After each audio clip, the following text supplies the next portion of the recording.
How are you guys doing today? What's up with a crackly throat? It's the first time I tried talking today. It is still incredibly smoky outside. Probably why I've got a crackly throat. How's it going, Michael?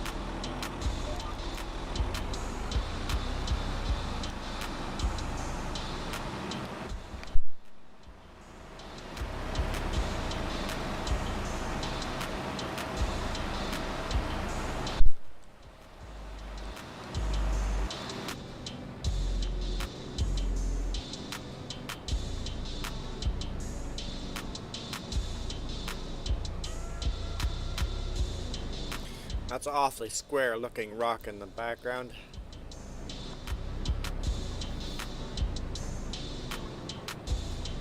I don't think it's natural.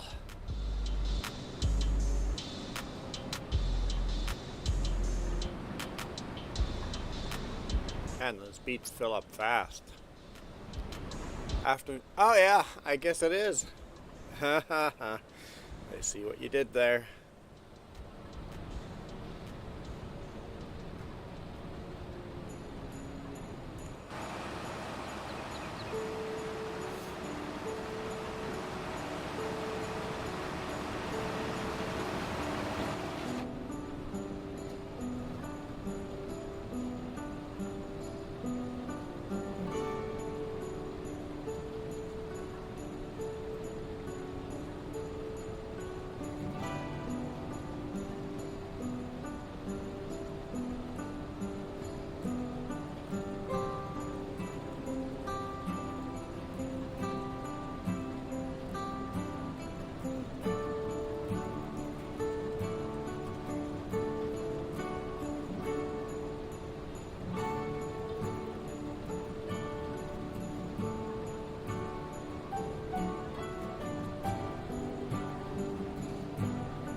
It's as smoky outside as it is hazy in game.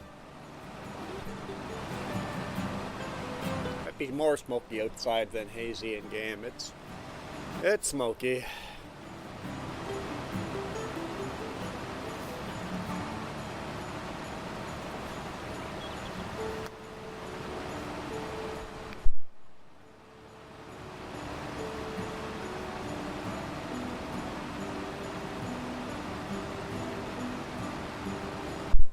What's that in Celsius?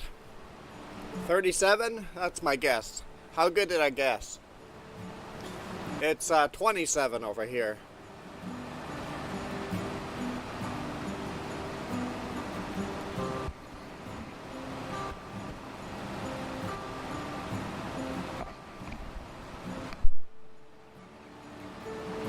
.27 at 10 a.m. 38. Ah, so close.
Hey Jedi, how's it doing? How's it going?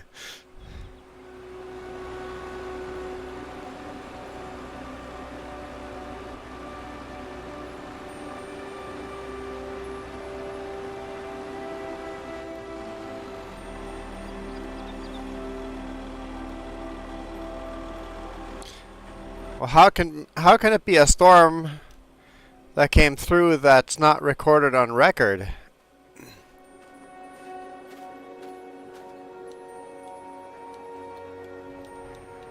Ah, right. If I do that.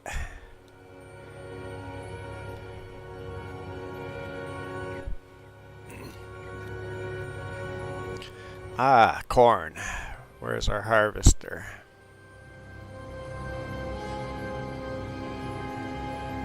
Not doing bad.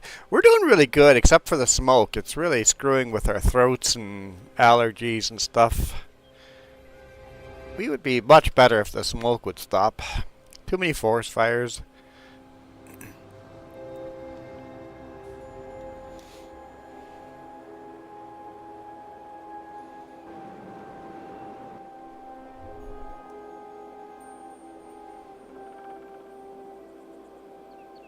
Yeah, the smoke is pretty bad outside.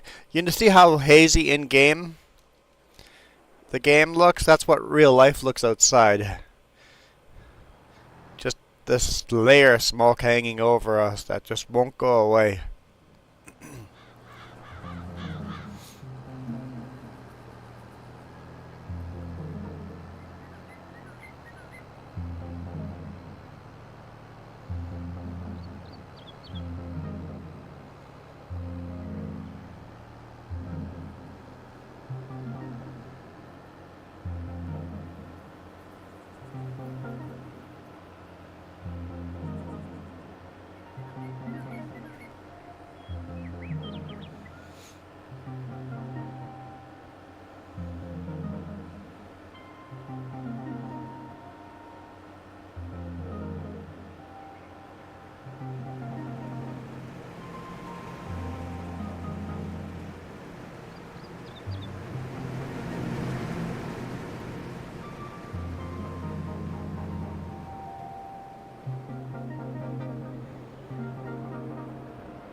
Yeah, Canadian and Australia forest fires are opposite seasons. That's why a lot of the same firefighter airplanes, a lot of the same firefighters on the ground, um, they work the Australian fires and the Canadian fires. It's often exactly the same firefighters.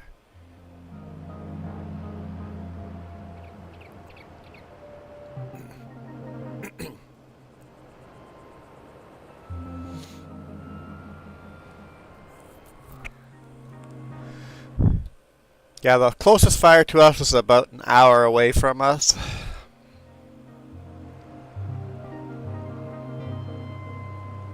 If you want to see how smoky it is, check out, what is today? Today's Sunday? Tomorrow's video on the trucking channel. There you can see how smoky it is by our place.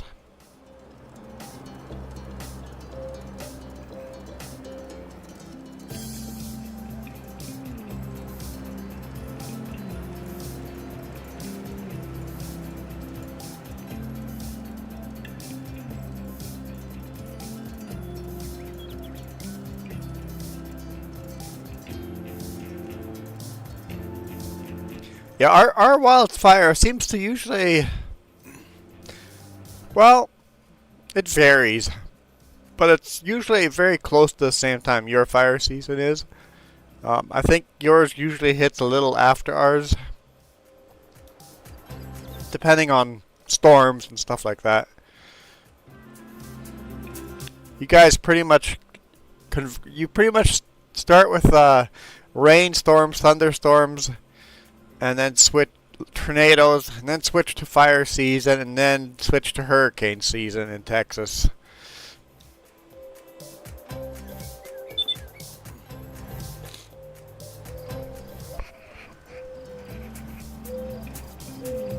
this field is almost done. We'll have to go fuel up the combine after that because it's beeping at me.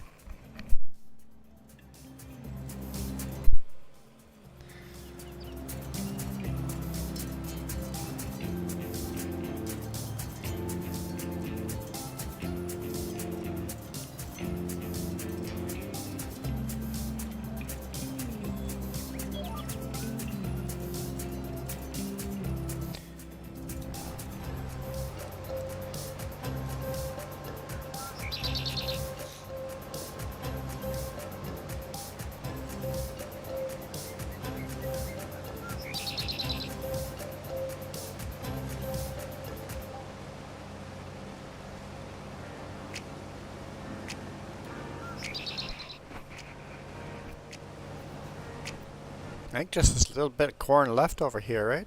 Yeah, this field's almost done. Fill it up with fuel and then start working on sunflowers.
Oh! A new map came out with onions and carrots.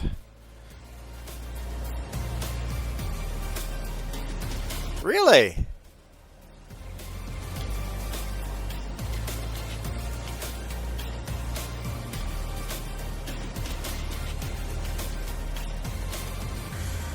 Is that the DLC that you had to pay for?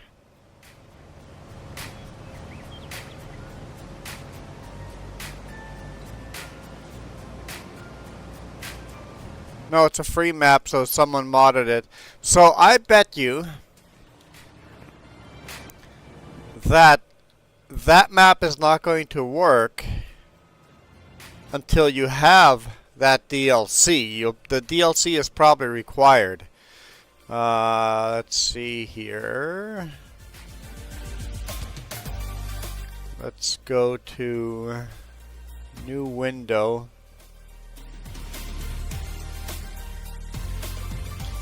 You can plant, but you can't harvest.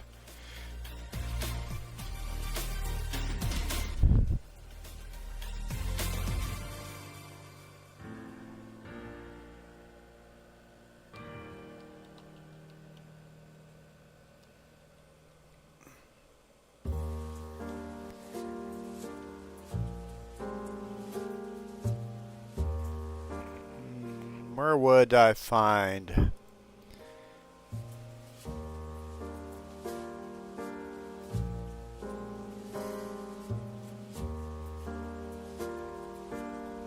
Because I know there's...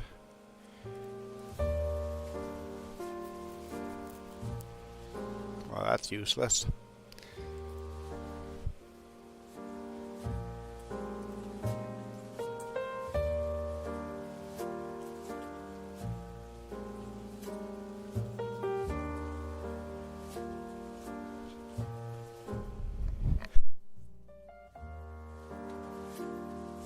See, the carrots mod's not out yet, I don't think.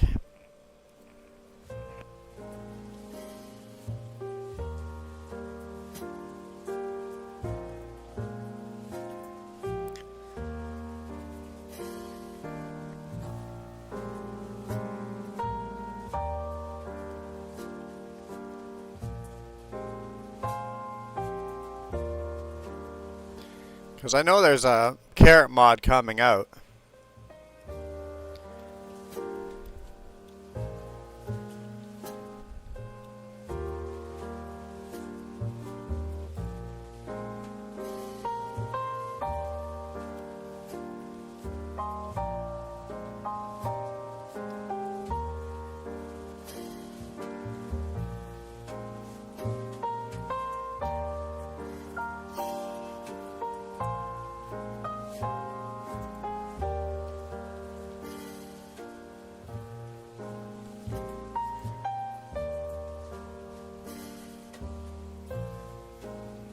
Yeah, I can't quite find it here.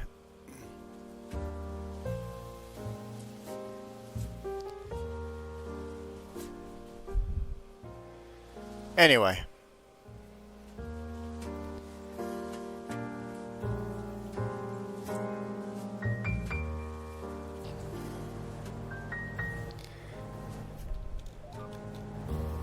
So you can plant it, you can grow it, it just won't harvest it.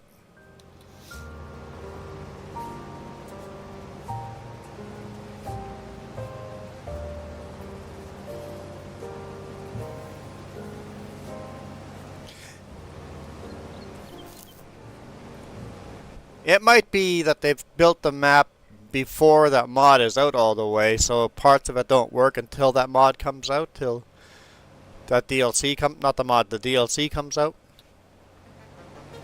But I don't know. Maybe see if everybody's having that problem or not on the forums. Ducks, goats, and calves. Nice. I like that idea.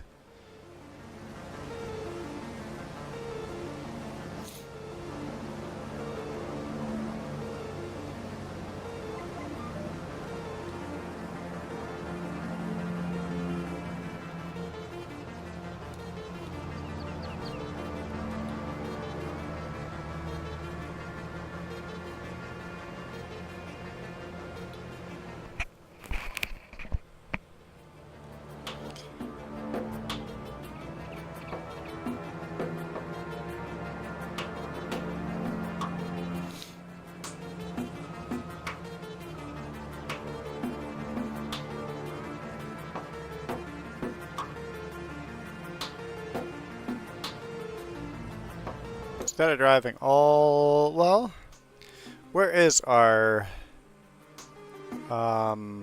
sunflower field? Oh, it's up there. We have to drive by home anyway. Okay. Let's go fuel up at home then.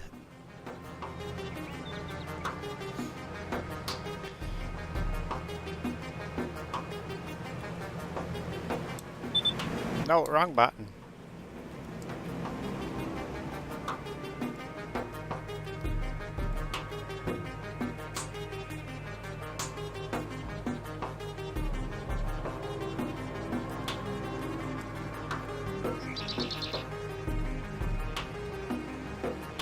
There we go, I found the right button.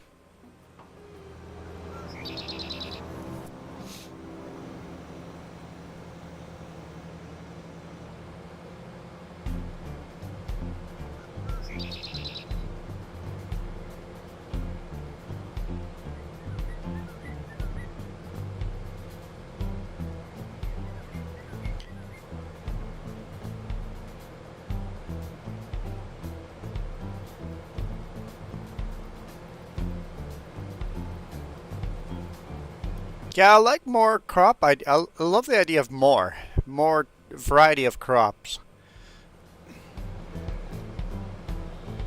We need peanuts as well. Why are there no peanuts and peanut harvesters in this game?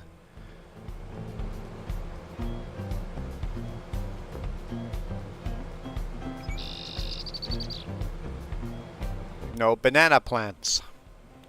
It would be perfect for the Brazilian maps.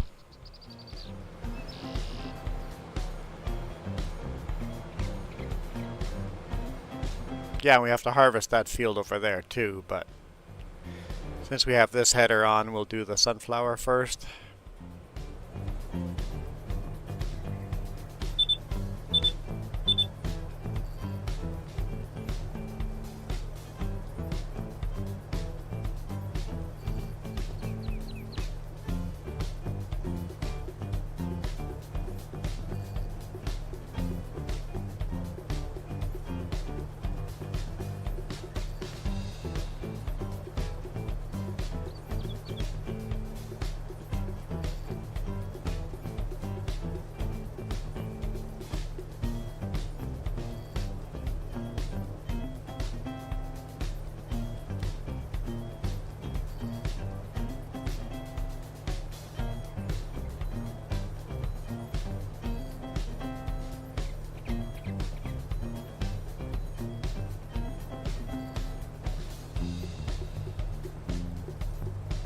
It's a lot of fuel.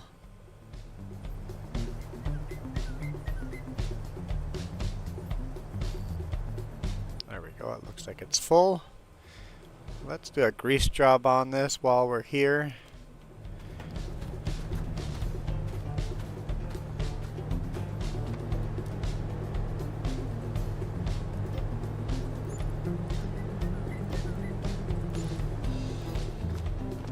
Won't wash it because we're just going straight to the field.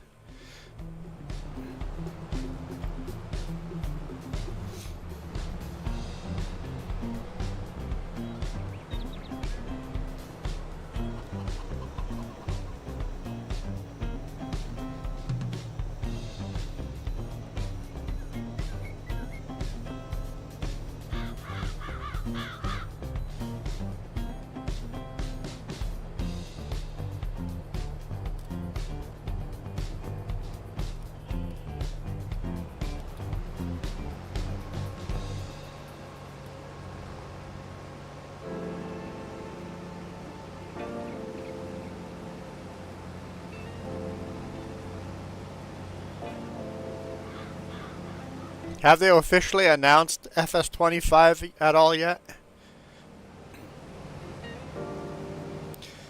Because FS22 came out in 2021.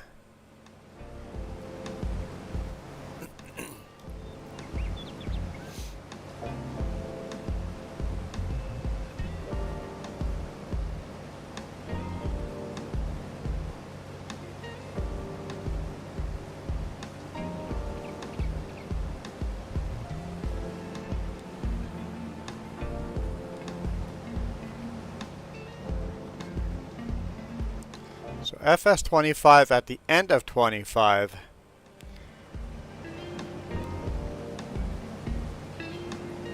So 4 years. It'll be 4 years between releases.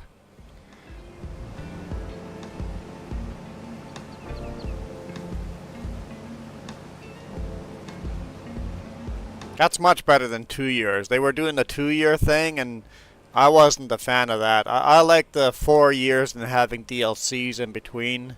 I think that's better.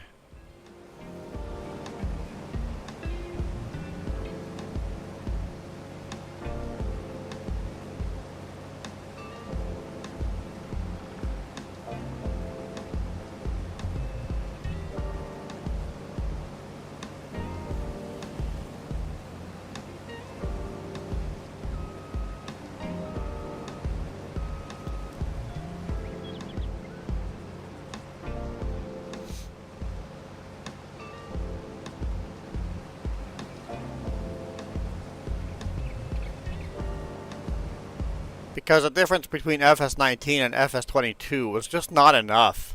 The game is almost exactly the same game. Let's leave a little more space between new games and have the update to the new game actually be a significant difference.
Oops.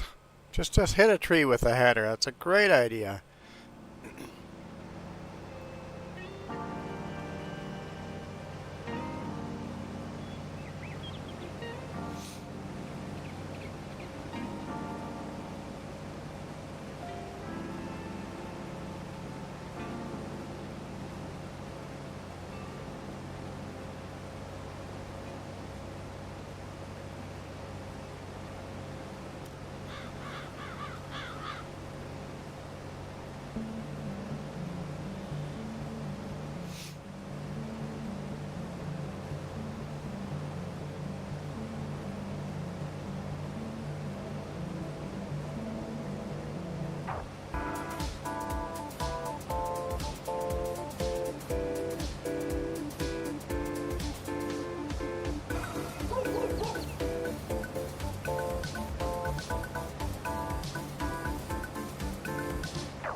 Sunflowers are yielding okay. Not absolutely great, but okay.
We just started a new song. What was that last one? 'Cause I didn't like it. Was it this one? Yeah.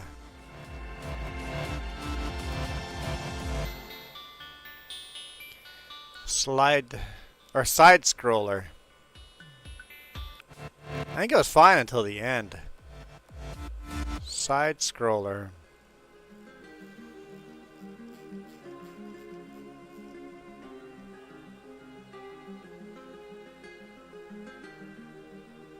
We find that.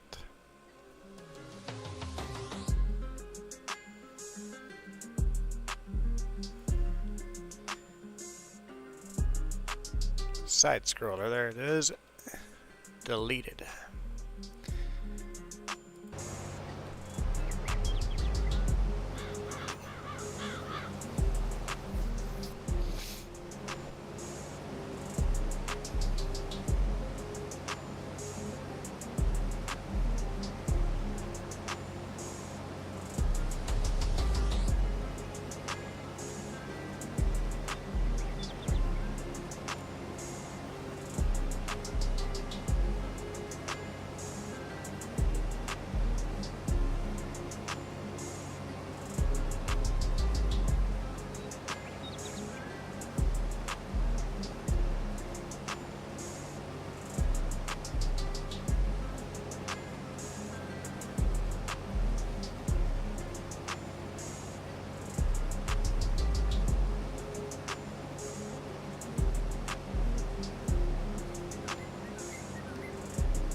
Oop.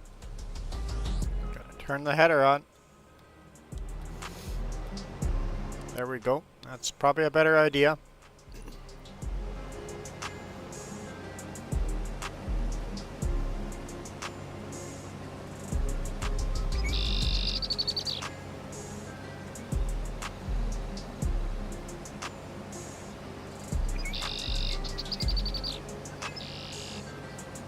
Great demand at Farm Shop.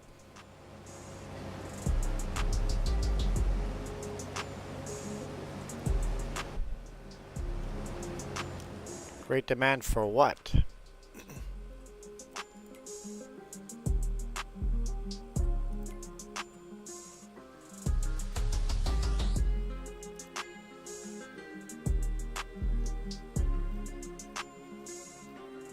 It doesn't tell you anymore like FS19 did, does it?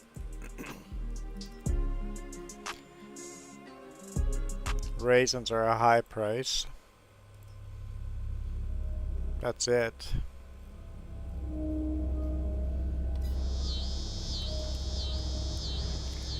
We don't have a lot of raisins and we want to use them for our cereal manufacturing anyway. Cereal production.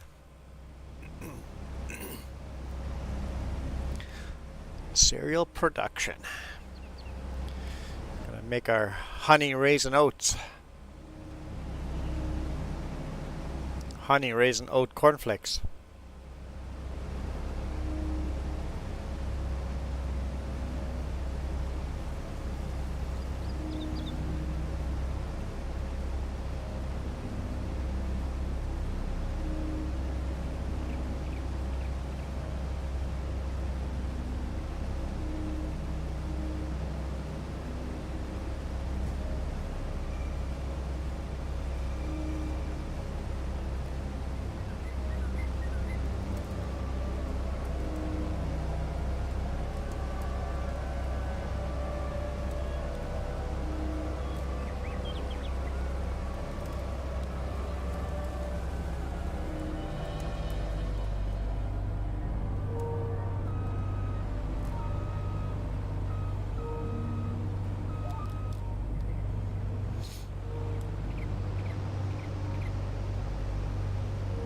I was just thinking that. I'm like, this song should really be moved to the Scoopy, or Scoopy?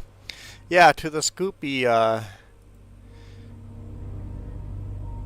Frightmare, okay. So let's find Frightmare and move that to our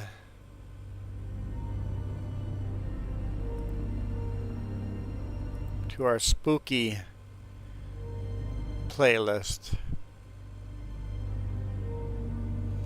I forgot my alphabet here. Where's Frightmare? Should be close over here somewhere. Frightmare. Move that to our spooky playlist. Should be in V Rising. Yeah, it should be.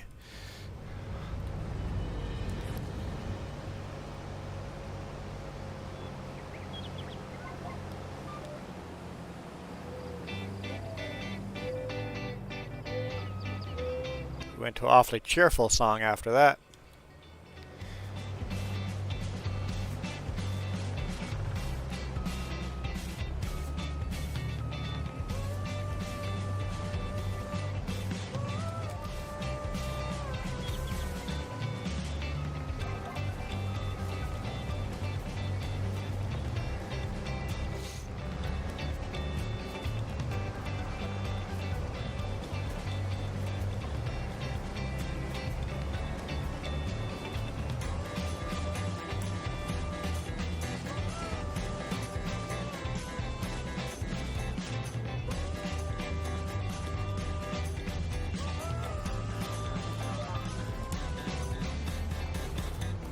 What's that new Dracula movie coming out?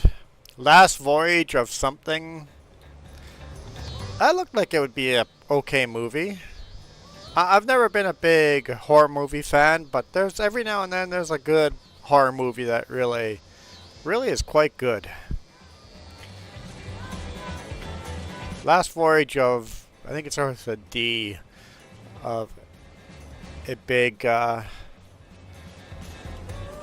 yes, that one. That one, it's got my attention. I'm like, that might actually be good.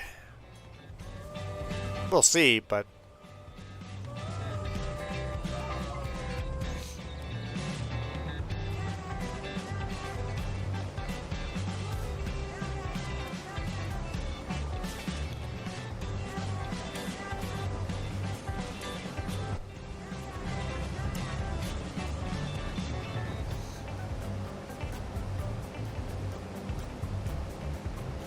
like, Pitch Black is considered a horror movie, and I love the movie Pitch Black. That's a good movie.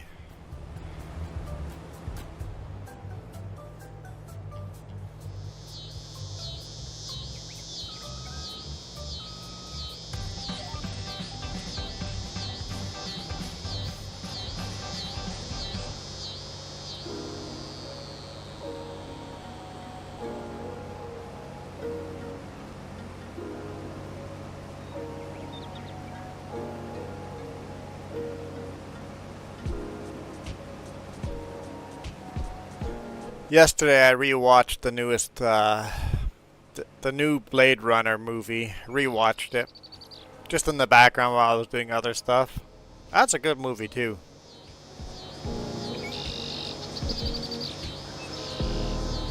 I know I'm talking to a Jeff that doesn't watch movies.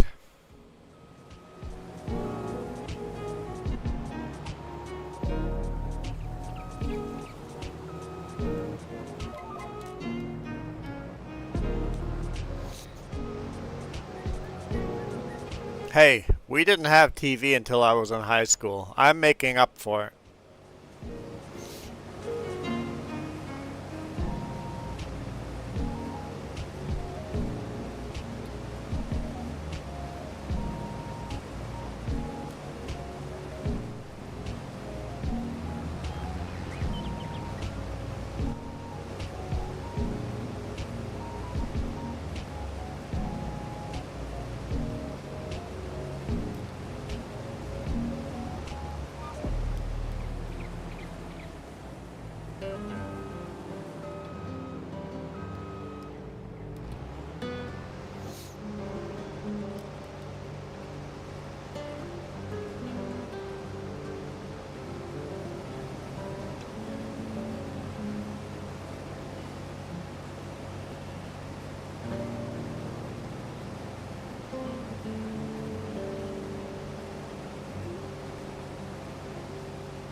Don't remember that.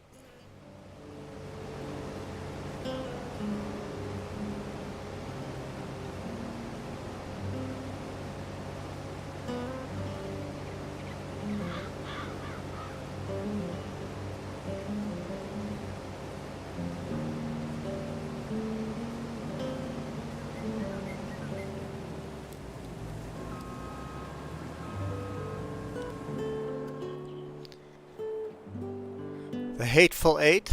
That does sound familiar. I'm confident I didn't see it.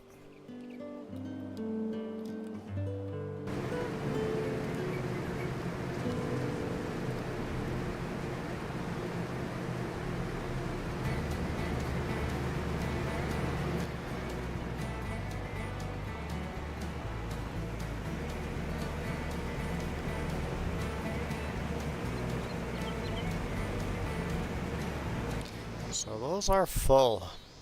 That's interesting.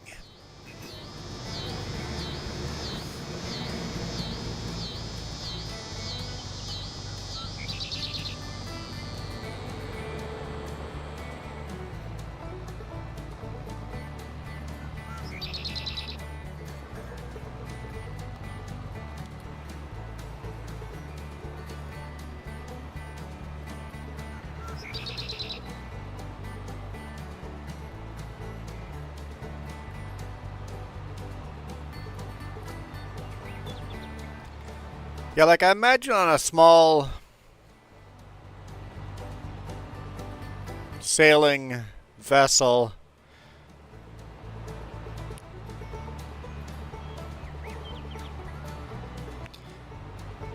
and crime happening on a small sailing vessel.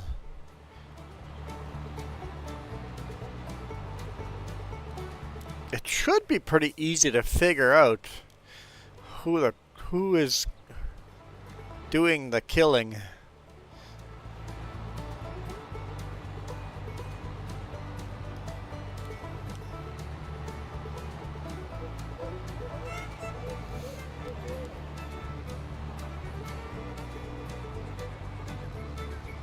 But then you're also trapped with whatever horror is happening on that vessel, so there's no escaping.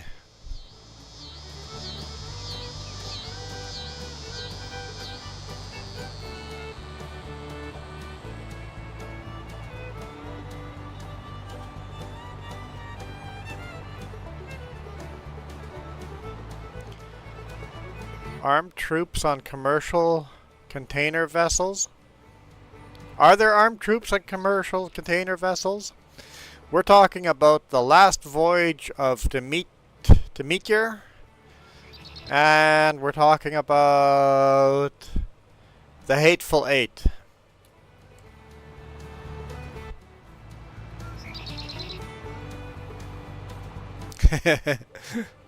It kind of has the Among Us vibe to it, doesn't it?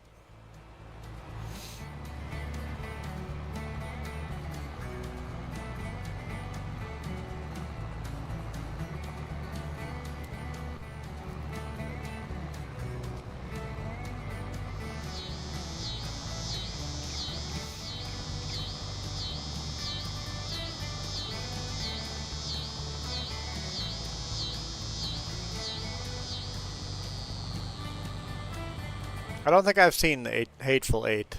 I think I remember the title, but I don't think I've ever watched it.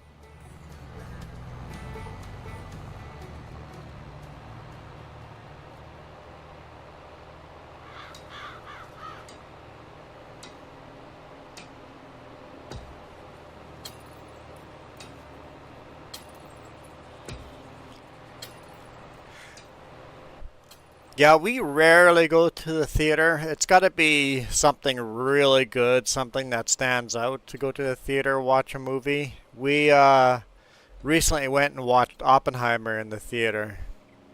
I found that very interesting.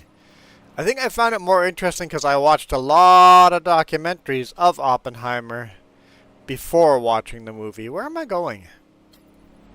I think all those documentaries actually help the movie. Knowing nothing about Oppenheimer, I think does the movie injustice, whatever. If you know the story ahead of time, the movie is better. So yeah, Oppenheimer in the theater. It was good.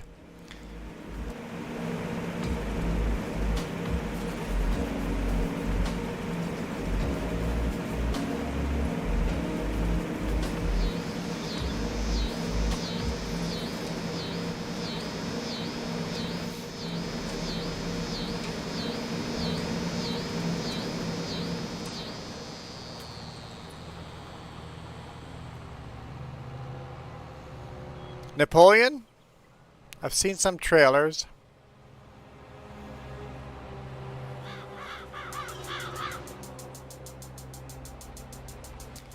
I think I should watch a whole bunch of Napoleon documentaries before going to that one too.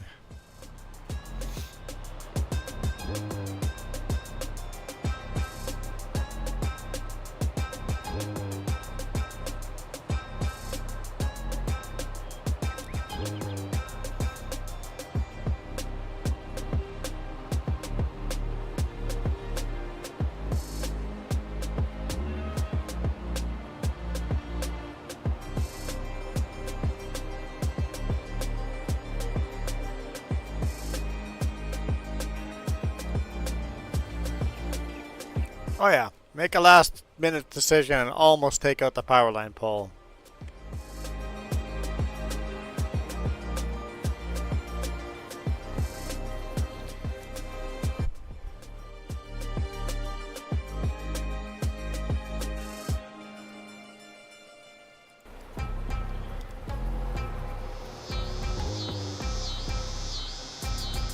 Oh come on.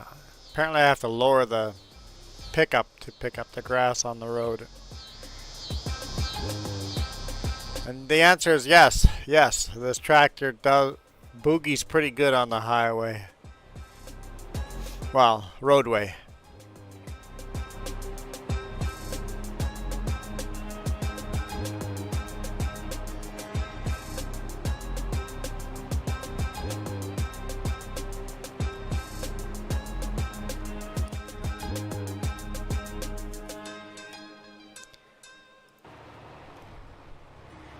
What? That's assault.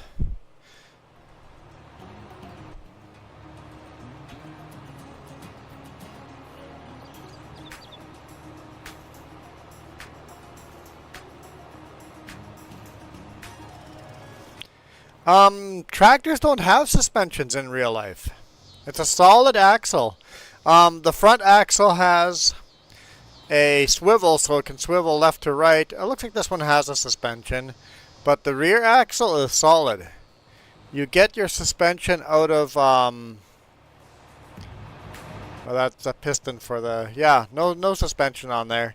You get your smooth ride out of how low the air pressures are in the tire. Tractors with tracks on them are actually a much rougher ride than tractors with tires.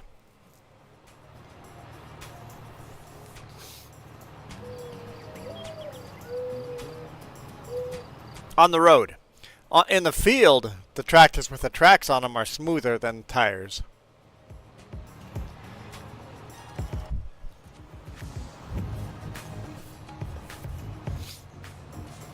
Because you float over all the bumps. On a road with a tractor, you just rattle around. There's no bouncing over those bumps.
trying to think, in real life, would tracked vehicles flip less easy than non-tracked vehicles?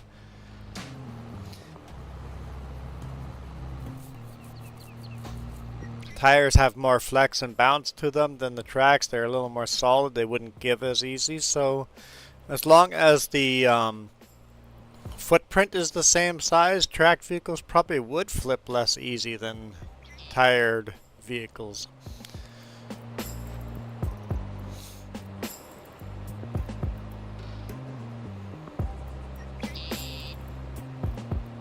But all in all, the footprint makes a big difference. But the reason you flip your tractors is because you don't slow down for corners.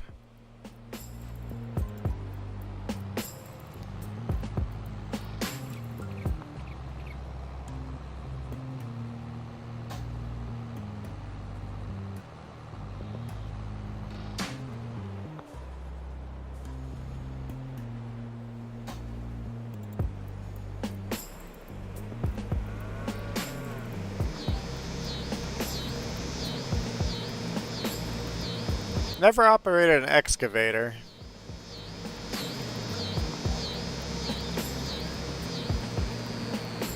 But I've done wheel loaders and forklifts and tractors.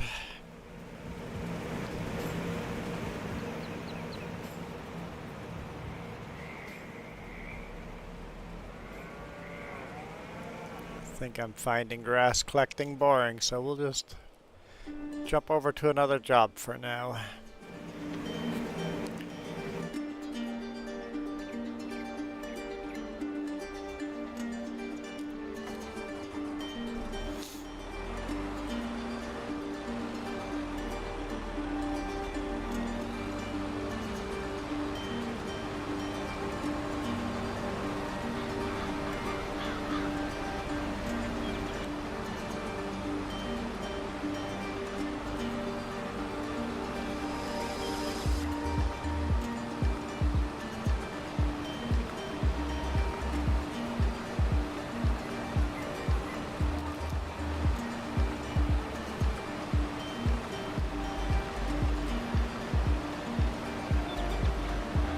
I've done the big forklifts, I've done the small forklifts.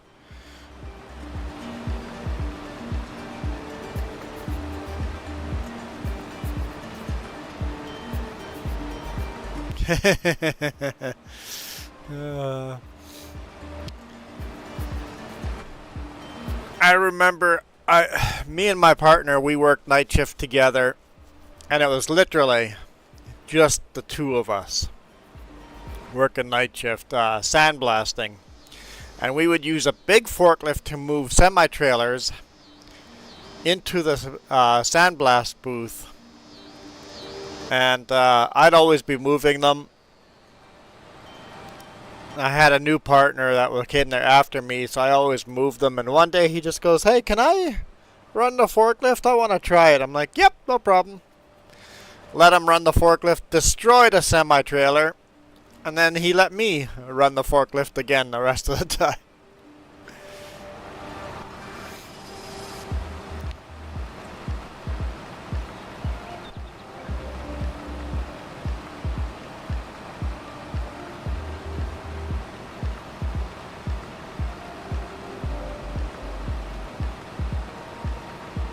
It was a steel-framed aluminum rail and aluminum deck type of trailer without any aluminum on it yet.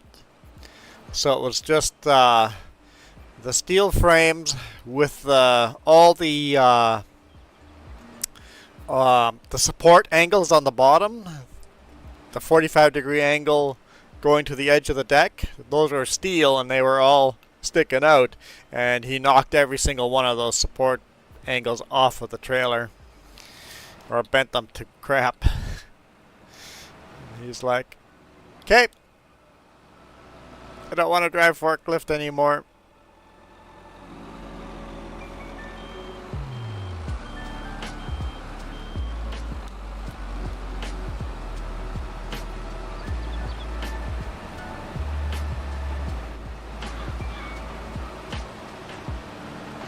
He just couldn't comprehend the concept of turning the wrong way to steer the trailer.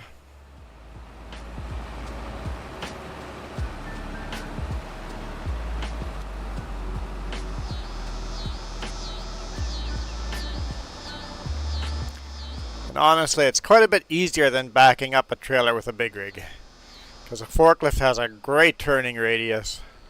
You can pinpoint that trailer wherever you want.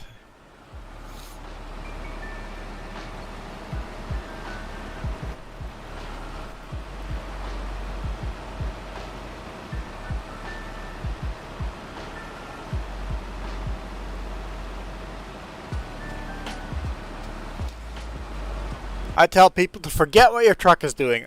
Doesn't matter what your truck is doing, as long as you're watching to make sure you don't hit anything with the truck. Focus on steering the trailer.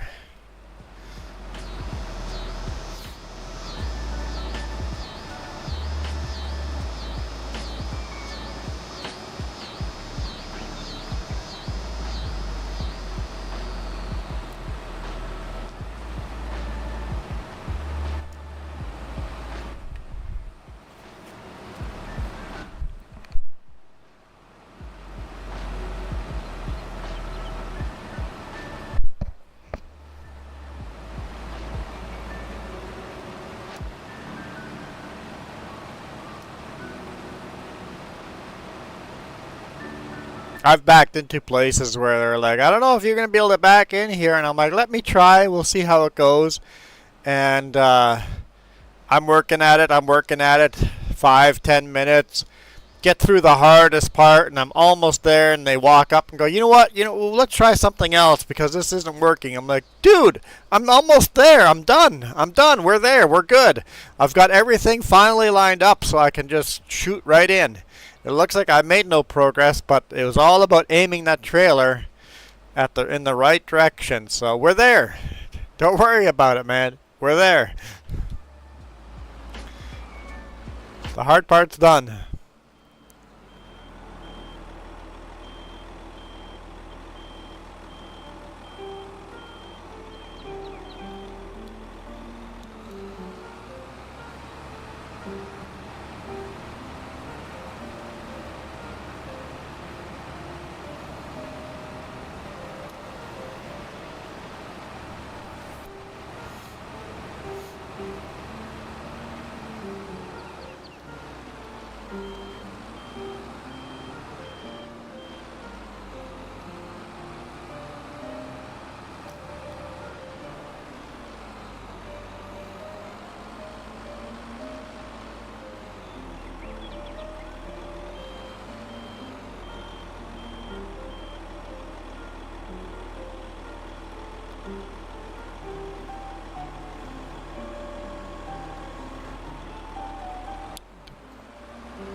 I would like to switch tractors.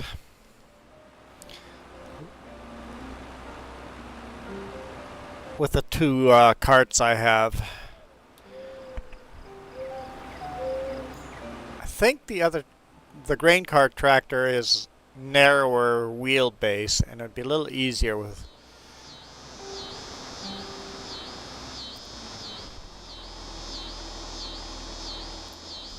Oh, I got the whole thing in there. Okay. I don't know why I shut it down then. Okay. That was surprising.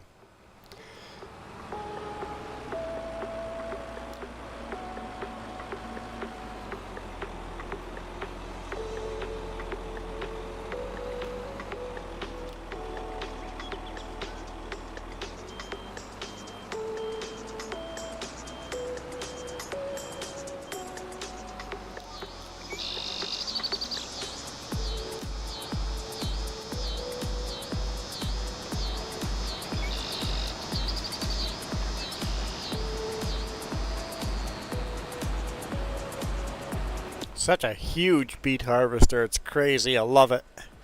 It actually makes beets more fun to do now.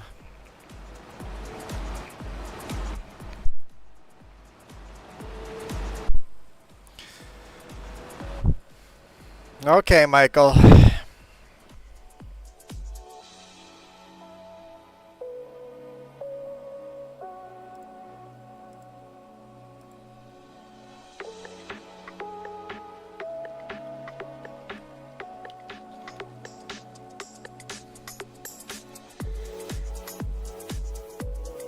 Does it feel like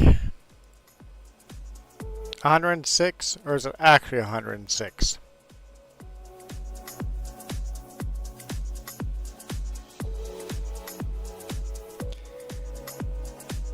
Feels like 93, so it actually feels cooler. That's always weird to me. It feels cooler than the actual temperature, but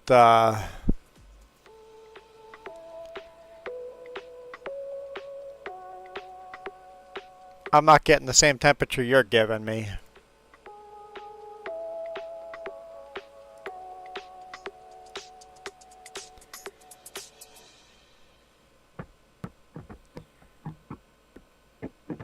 '64 is no 106. It is hot. It is definitely hot.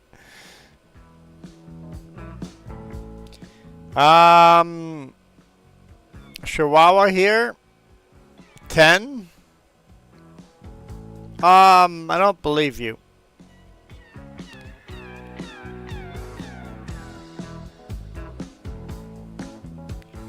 Yeah, that's got to be in the 80s as well, looking at the color map. So I'm gonna say that your thermometer doesn't match what the weather says. So let's test that on me. I say the temperature is 28 degrees Celsius outside.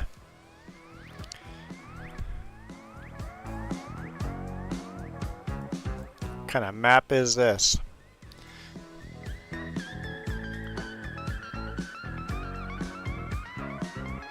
Give me a map that... Why can't I get a map like so easy to pull up in the US?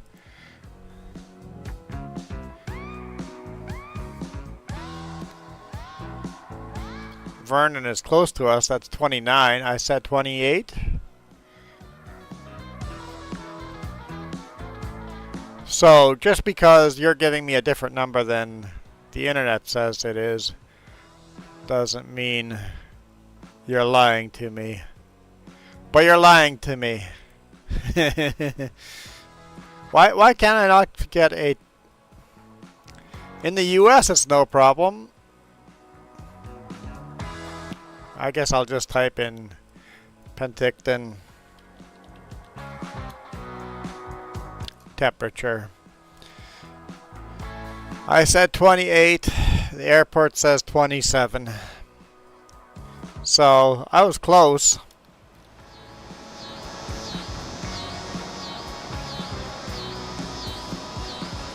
Does it have a feels like?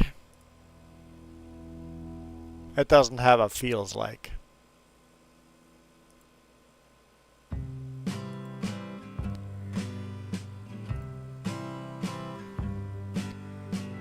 It says we're supposed to get rain. I only see smoke.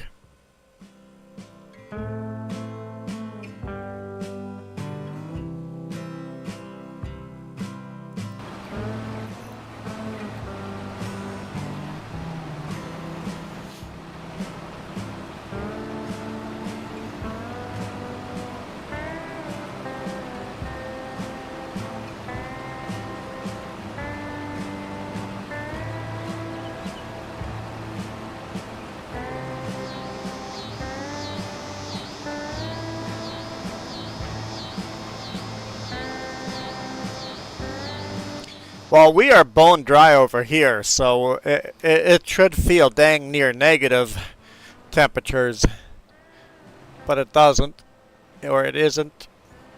Yeah, higher humidity definitely feels a lot hotter than dry heat.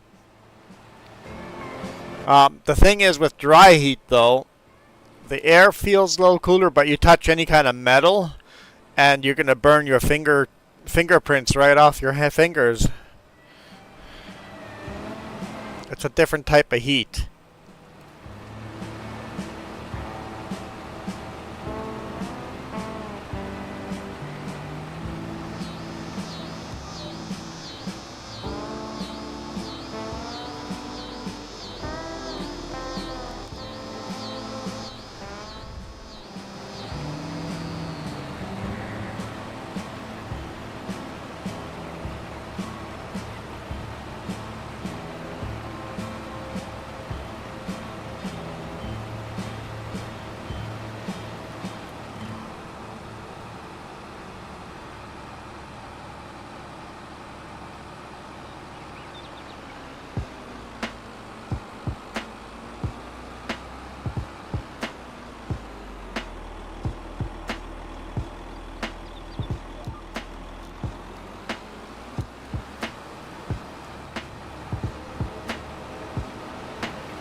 Use the actual temperature.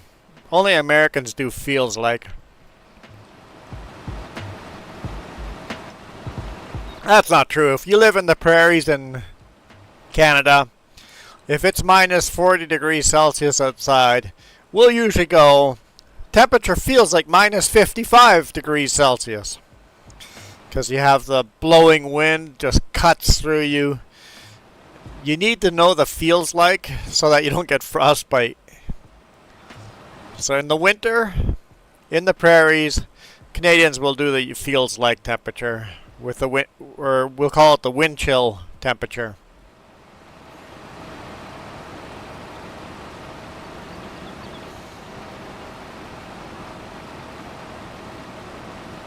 But in the summer we don't do the feels like.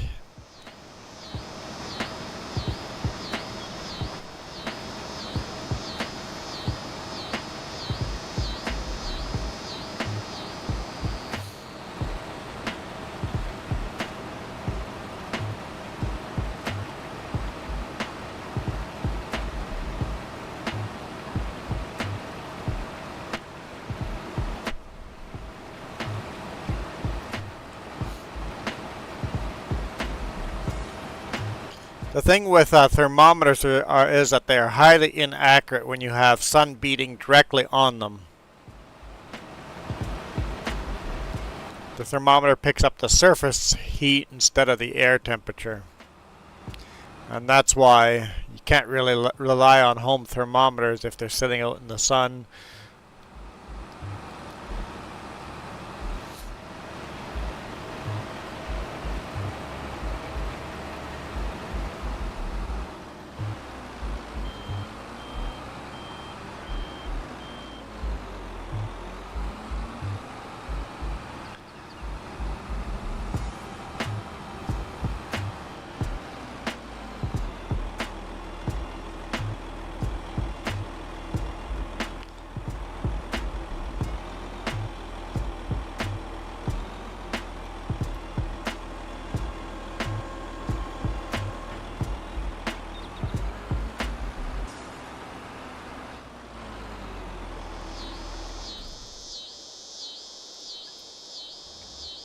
I don't know if this tractor's narrower than the Versatile.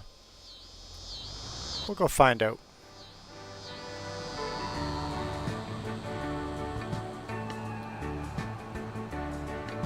Where am I going? Get myself in trouble here pretty quick.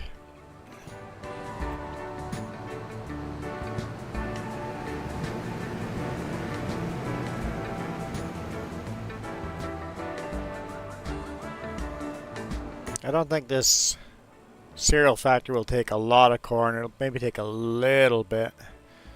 But let's fill in what I can, and then we'll bring the rest into our storage.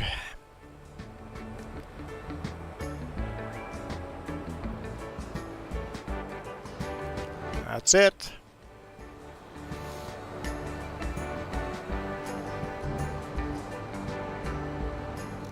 Cereal production's going pretty good. The thing we're short on is honey.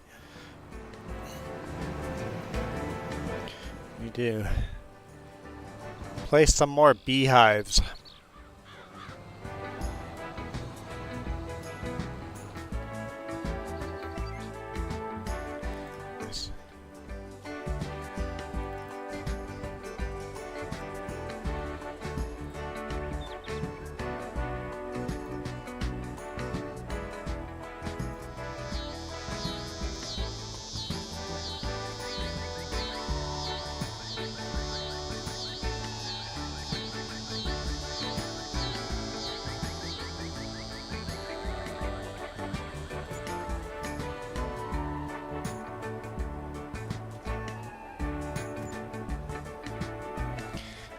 That'll add a little bit.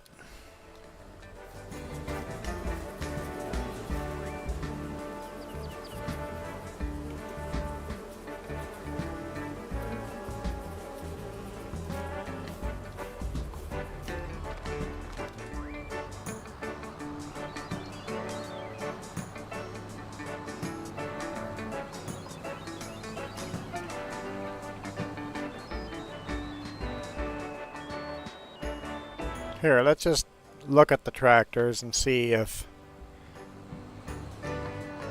this one's actually narrower than that one.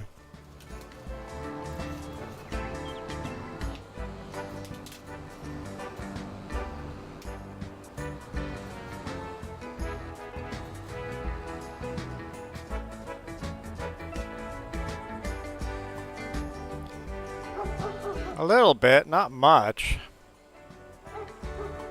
That might make a difference. Not much of a difference.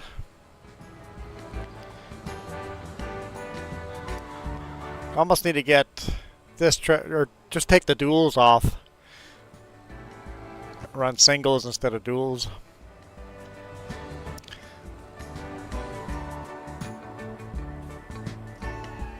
That grain cart annoys me a bit.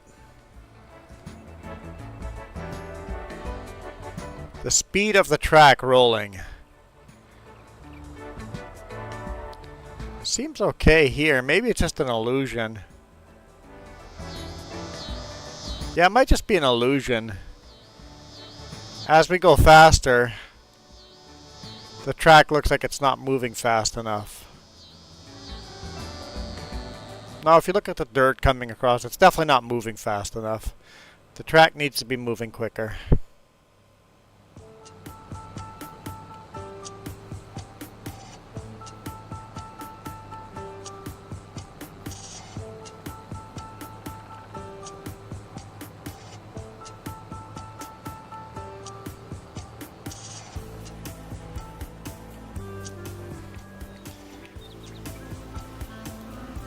Well, no, Michael, I know it's a thing. It's just not a thing that Canadians talk about. We just don't care. The feels like temperature.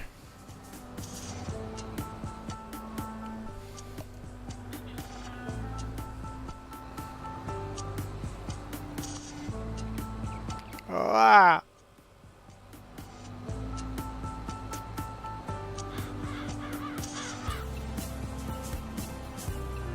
Maybe that's only me. I shouldn't speak for all Canadians.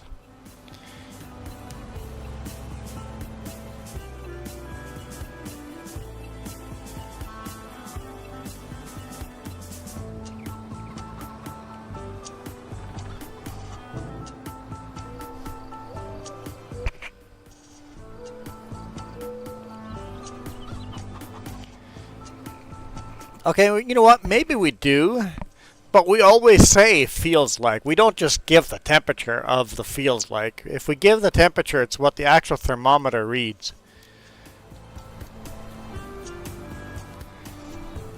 If it feels like it's warmer or cooler, we'll say feels like. We won't give that temperature to make it more dramatic. Once again, speaking for myself and not for Canadians. But I feel like Americans lie about their temperatures, even though it's socially acceptable to use that.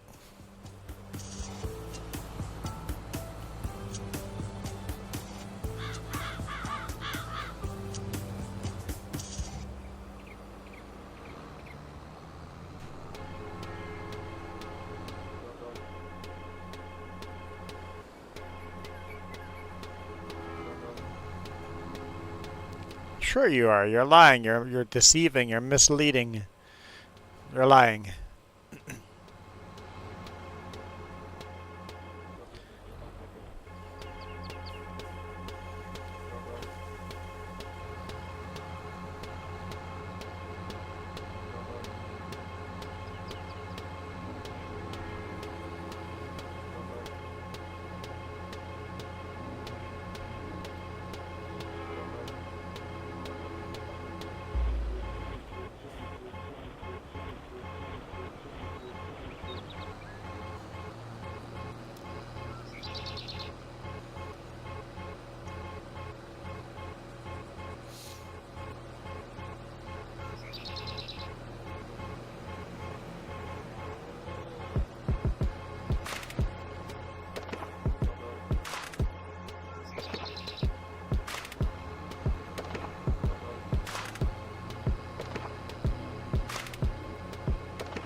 Interesting song.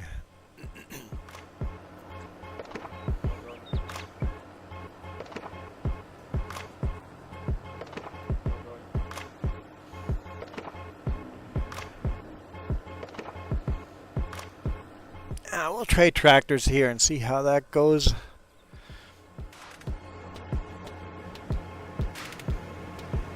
See if it actually makes a difference or not.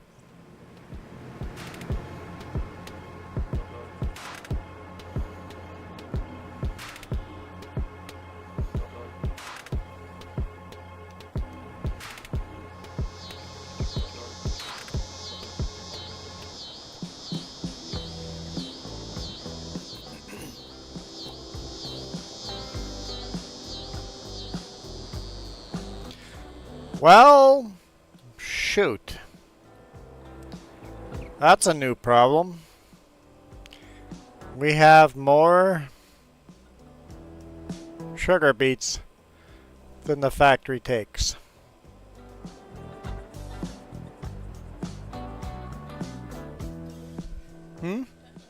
I have no storage. Let's work on that.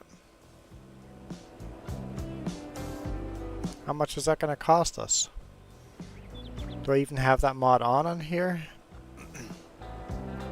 There it is, 100 grand. We don't have the money. I need to borrow money.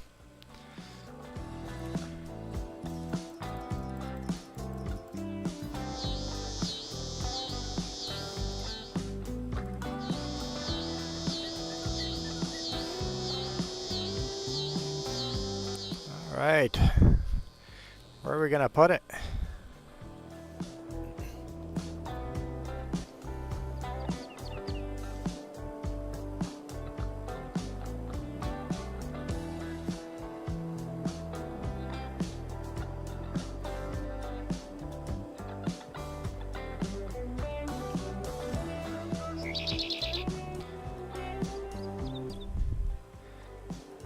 Seems like a good place.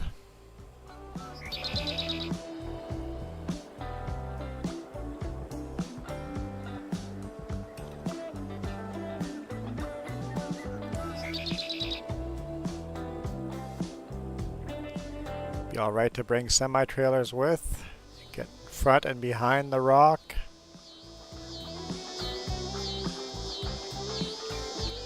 A little wider and then there we go. Let's do a little landscaping.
So when you say Canadians get uppity about feels like, what exactly do you mean?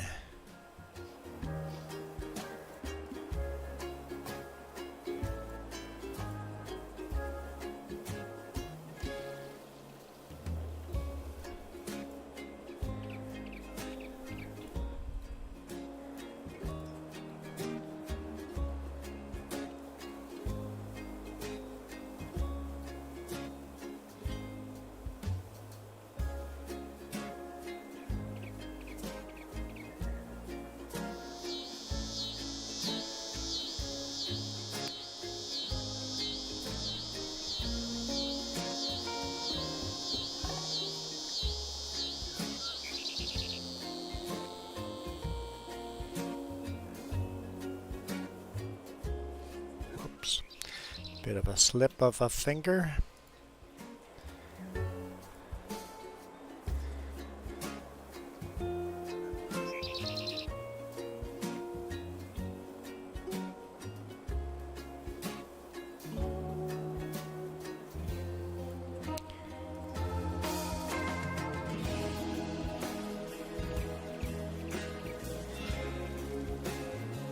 Yeah, I saw that they were forecasting rain for us. It's like, all I see is smoke out there. I don't see any clouds, so...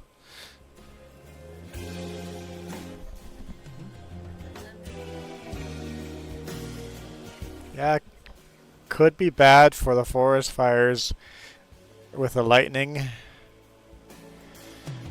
Might be a bad day.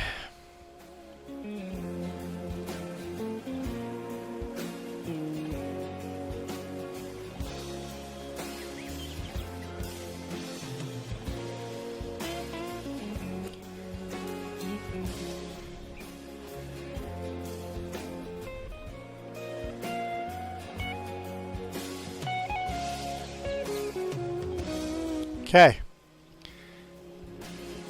See how that works.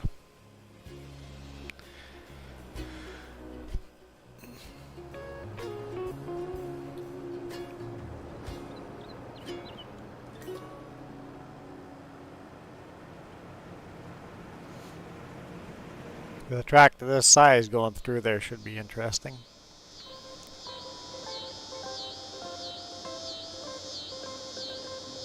I wasn't expecting to run out of space. Oh yeah, let's pay off the loan that I didn't use.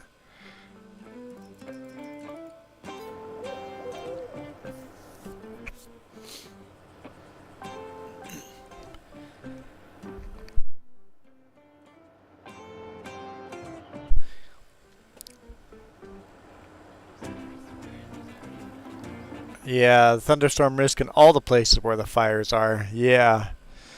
Yeah. Should be just great for all our forest fires and smoke.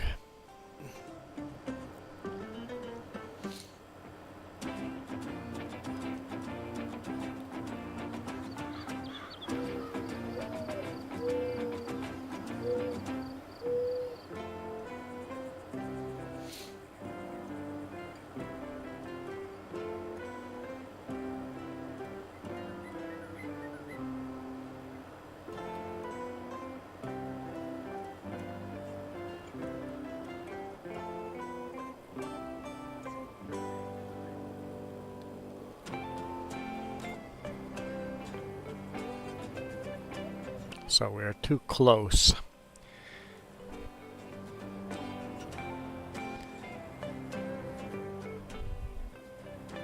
I think we'll just turn that whole patch of grass into dirt. At least a bigger patch of it.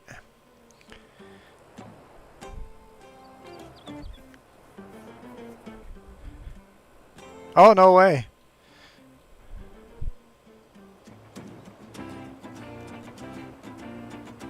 There's something cool about watching movies outside in the nice weather, and projectors are cool.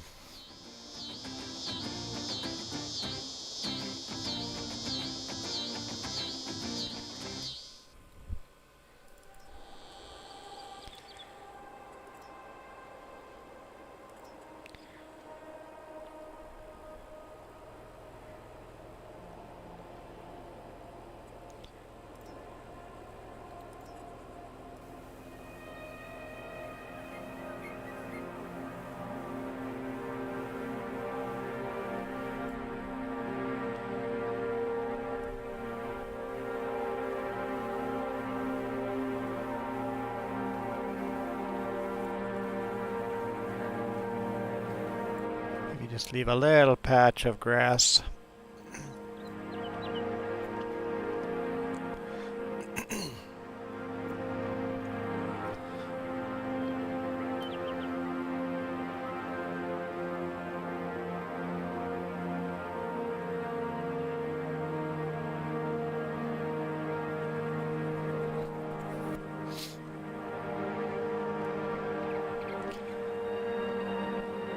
I know if I ran vans through the US and stuff, I would probably invest in a projector and bounce a movie off the side of the truck.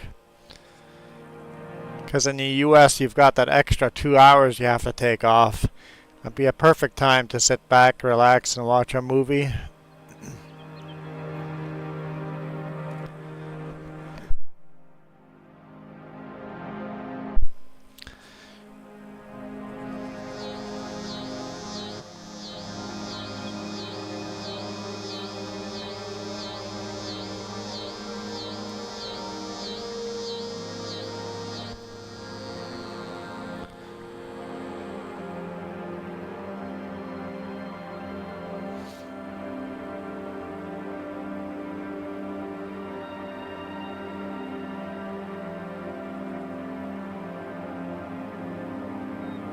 Yeah, I'm agreement with you there. Watching movies by yourself kind of sucks. It's more the experience of doing it with a group of people that you get along with that you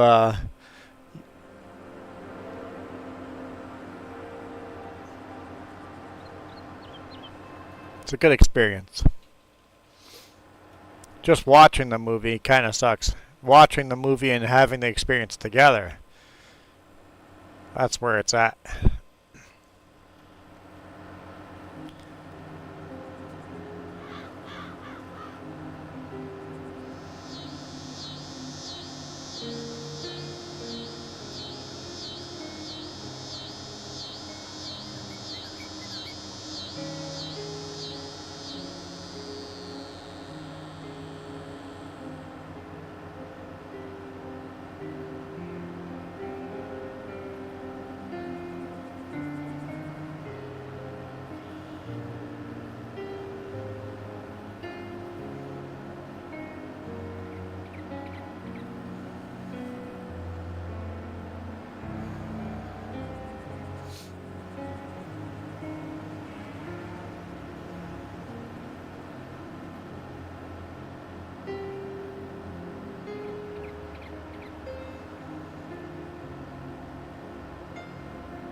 That's a lot of deer over there.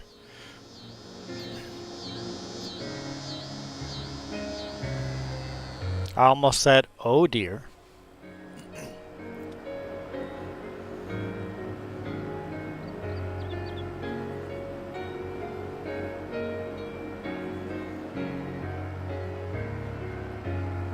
Jess says she wants to watch Oppenheimer a second time.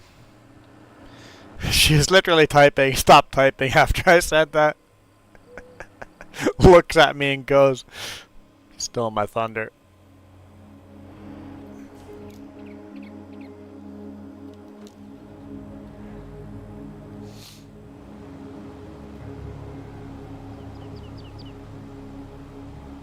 I'm good with watching Oppenheimer once, but I also watched like 5 or 6 documentaries about Oppenheimer before seeing the movie.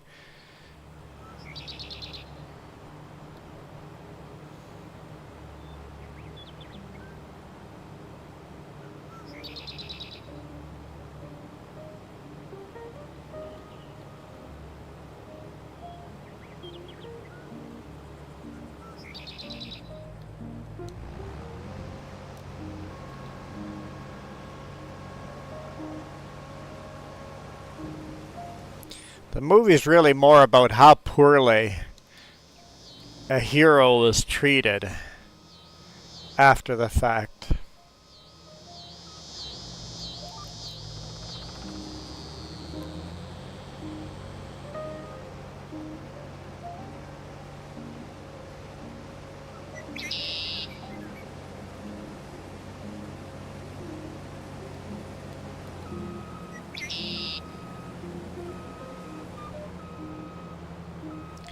He was a bit too liberal for the USA at the time.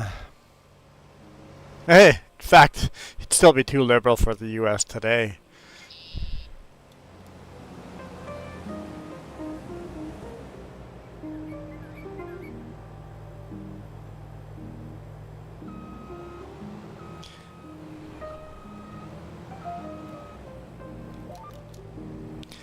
I have to admit, communists do some things very right.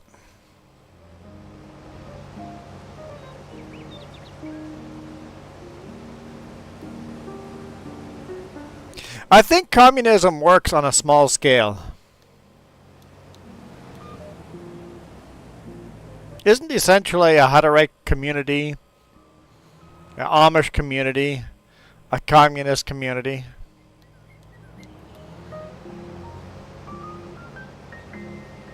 And it works for them.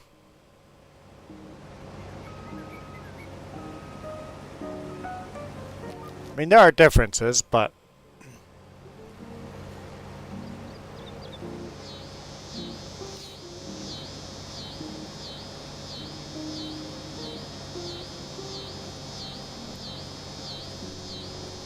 yeah, I agree. Socialism in the big cities, capitalism. Big city too. I don't think there's any liberal provinces, liberal states. I think all the liberal happens in cities, all the conservative happens in rural. Because in rural,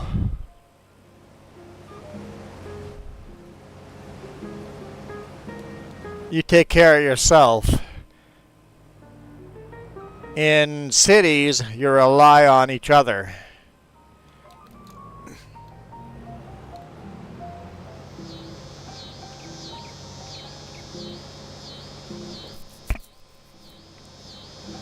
So countries that have bigger and bigger cities, the governments will always become very socialist. The U.S. is way more socialist than it cares to admit. They just can't use the word socialism.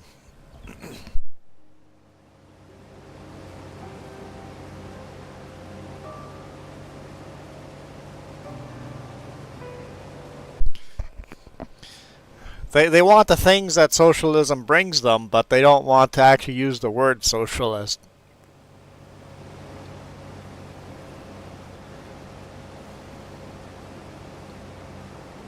I'm surprised they haven't renamed the social insurance card to something else.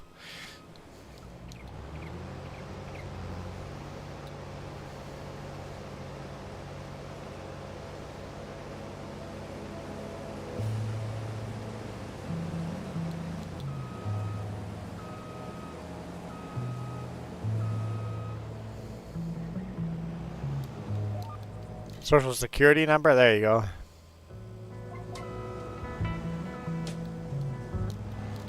Yeah, exactly. Any government provided benefit is a social system. Period. Taxes are a social system.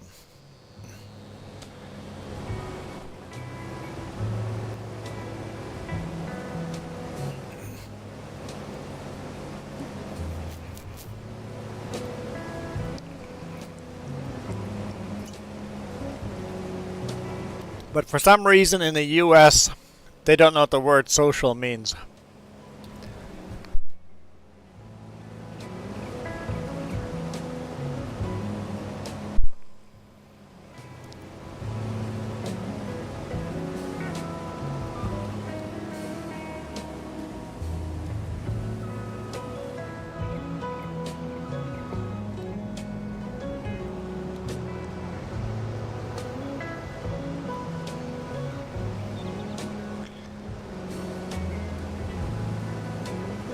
If you think about it, police station, fire stations, ambulance, all social programs. FEMA, socialist. Come and help out when there's a hurricane.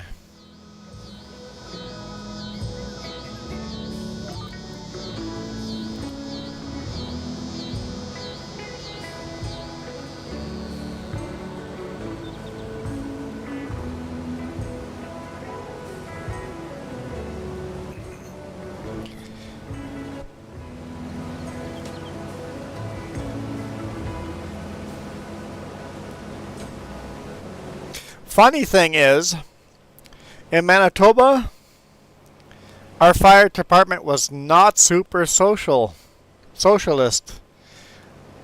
We were quite the opposite. Every fire we appeared at, we gave a bill. We had to write a bill to that customer. Hey, we put your fire out. Here's the bill. Did those customers pay those bills? Yeah, some of them. We had very limited government funding. It was all local community donations or the bills that we charged. Most of the bills that got paid were corporations, like companies that... Those are the big bills that usually got paid because insurance paid those. But a lot of the homeowners and car accidents and stuff like that, a lot of those I guess car accidents, the insurance companies paid for those. Yeah, so okay, we got paid for that. But yeah, the fire department we were on was not really a social program. So you can run fire departments not funded by the government. We had some government funding, but not a lot.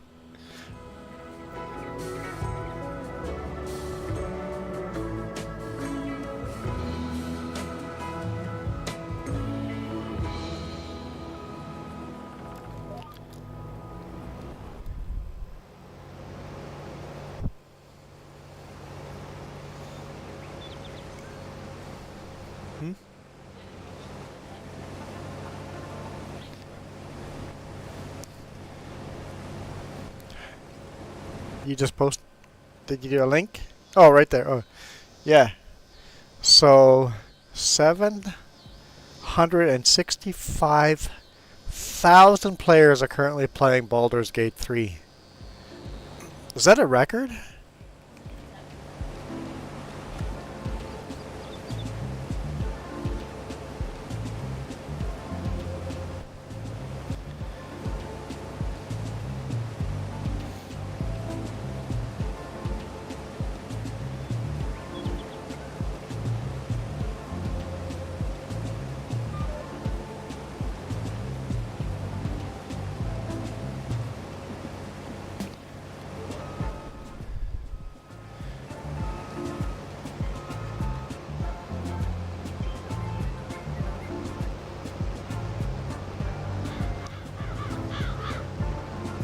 Yeah, the history of firefighting is very interesting. Same with the history of ambulance. Ambulance drivers started in the U.S. by African Americans. They actually got forced out of the town when it became a town, because there's a private group. I forget what city it was in the U.S., but they got kicked out when the town officially made their ambulance service.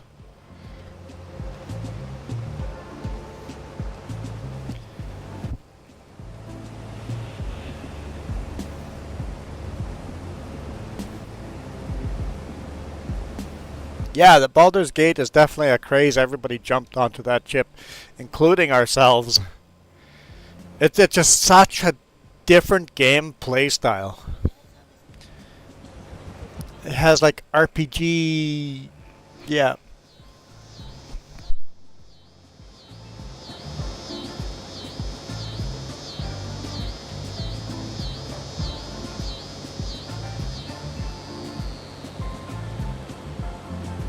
Yeah, it's got like RPG, Skyrim, Guild Wars, WoW, all these different feeling games mixed into one game that makes a super unique game.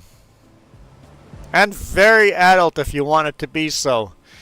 Character creation does involve creating your penis size when you're a male if you have nudity turned on.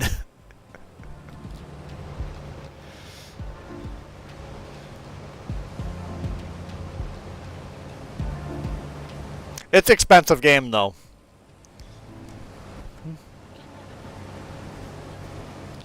Oh, you can have a female with a penis too? Oh, okay, so it's non-binary. So it allows you to do... Huh, interesting. I turned it off immediately because I was live streaming, so I never got to actually look at the nudity of the game. Very disappointed now.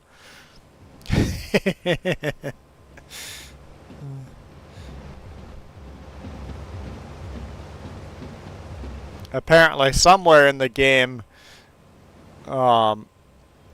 sexual intercourse is a thing.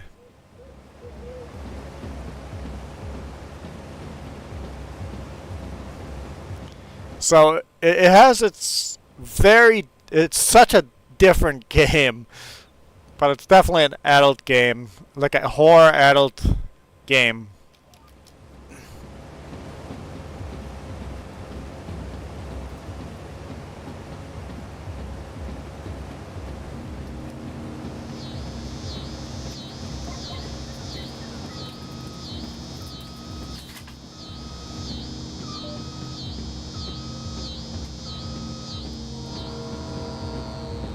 Yeah, and you can pick non-binary voices too. So basically, you can be whatever you want to be in the game. That's probably got some players playing it because of that.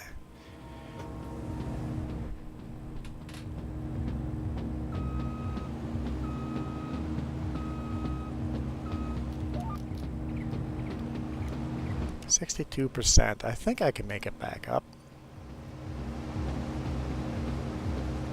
Because you can create your character in whatever you want to create your character.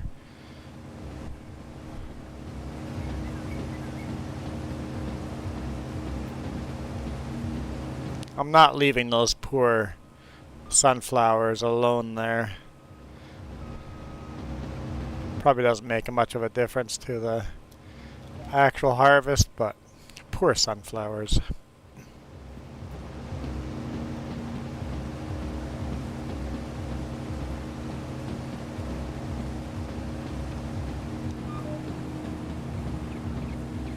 Because character creation itself took me over half an hour. Jess was working on one that took, I think, about an hour. So having that super realistic, detailed character creation is actually quite neat. I wish you could change your body shape more. So if you wanted to be a tall, skinny dude or a short, fluffy dude, you could do that. That's an option that's missing.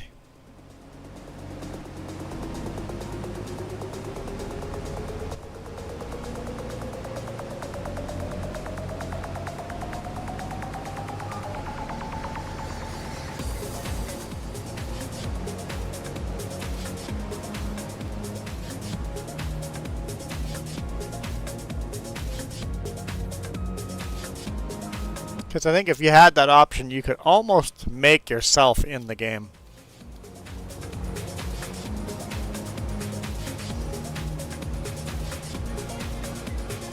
I could see future games allowing you to do a 3D scan of yourself and then just put you into the game. That'd be kind of neat.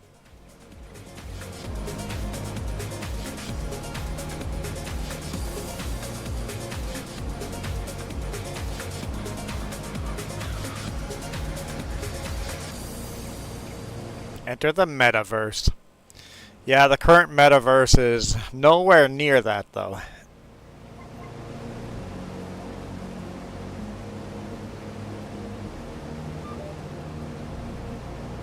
But honestly, I could see it being there in the next 10, 20 years.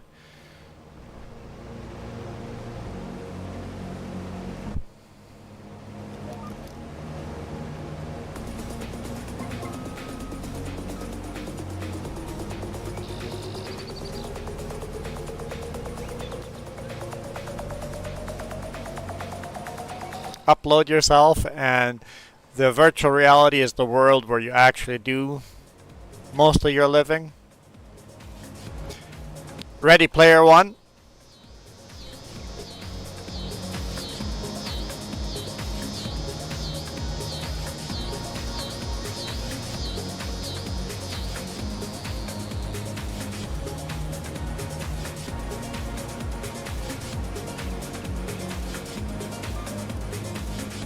80%. We were 60 some, we're at 80% now.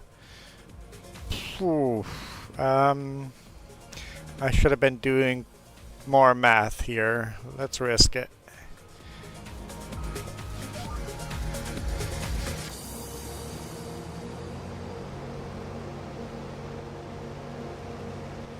The problem is the pipe will be the wrong side if I fill up going up the field.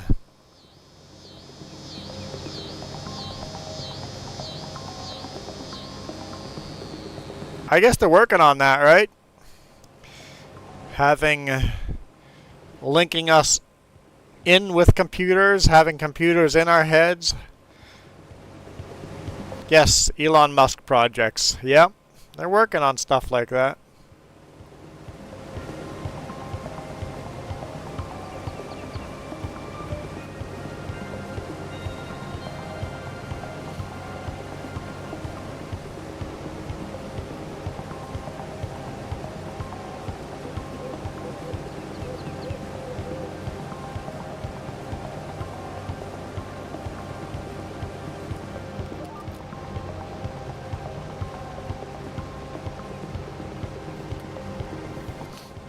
Yeah, I seriously see the benefits to hooking up computers to your brain with people with handicaps that could now be very functional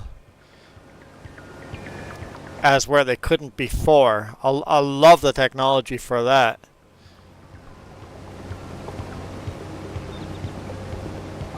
But we all know it's going to be used for gaming and porn for the rest of the world.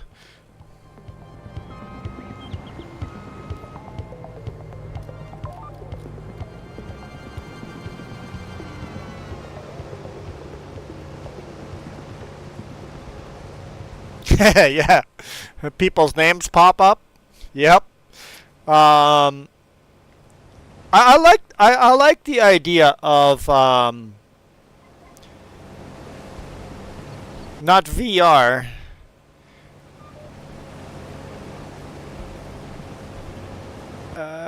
Squeak through here.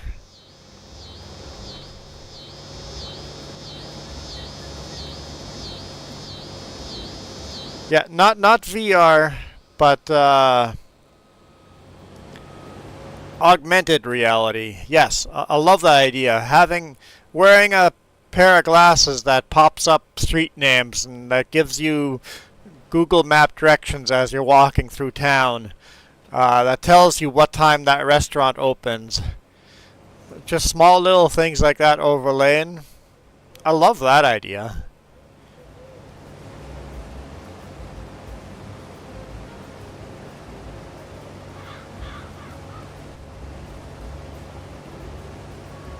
But the question is, where is that line?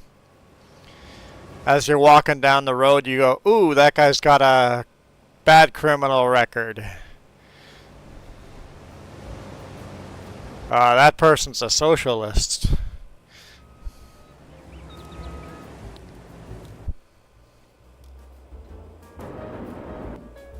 It with all the data that they've sucked up from us, where does that line stop? That's where the scariest part is. The slippery slope argument, right?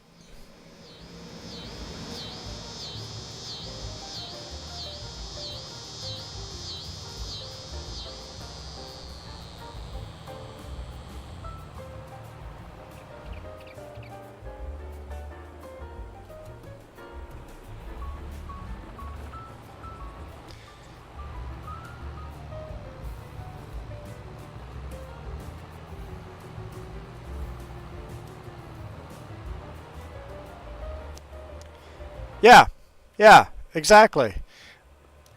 And then it's going to be the rich people will be able to afford this stuff, the poor people will not, and rich people get richer, poor people get poorer. You know, the ongoing crisis of civilization.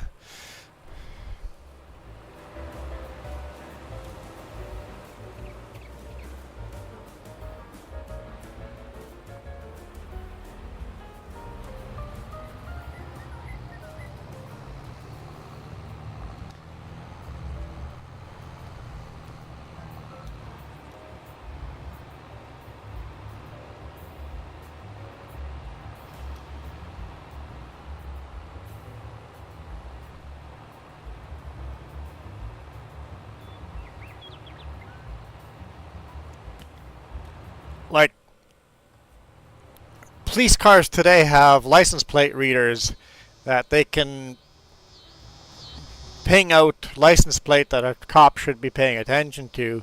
Having that augmented reality and everything,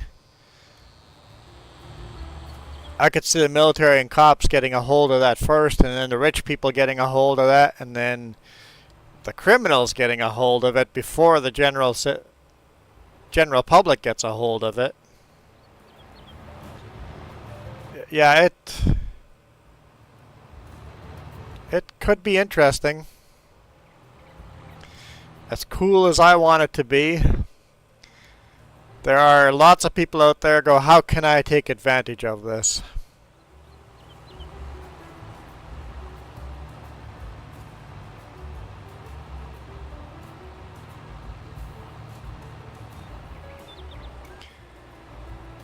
Imagine the first service, like YouTube.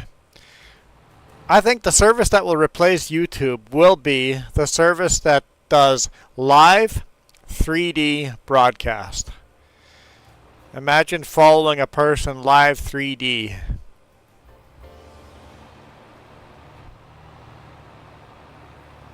While you're on your augmented or virtual reality.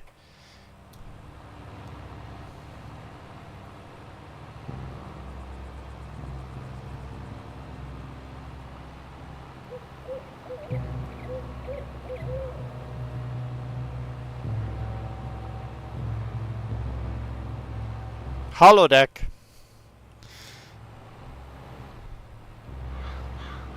Yeah, I guess none of these ideas are new, are they?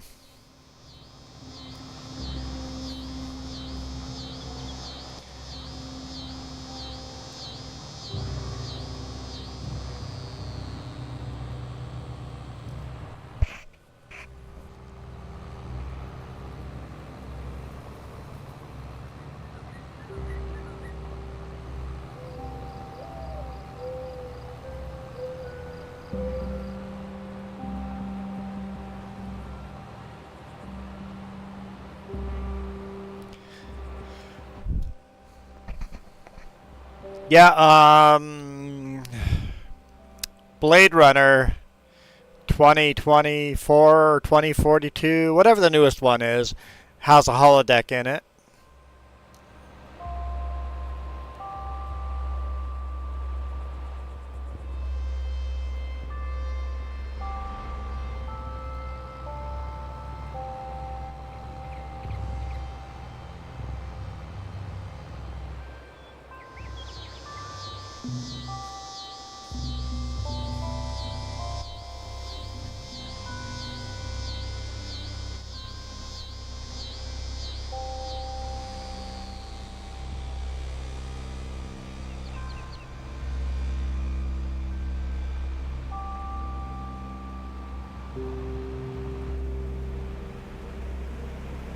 Yeah, crime is complicated. It's not a one line on a record. Crime is complicated.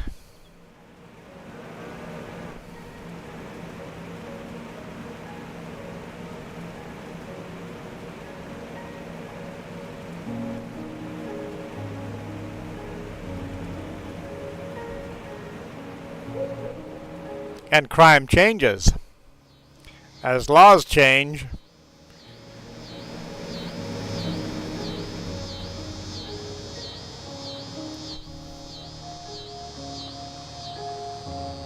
like marijuana is the perfect example.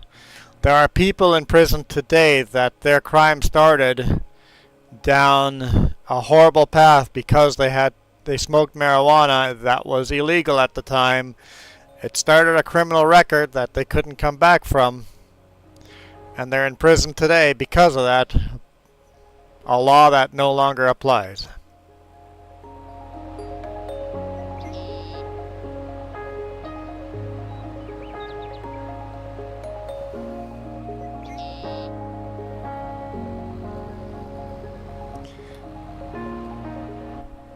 Law and policing.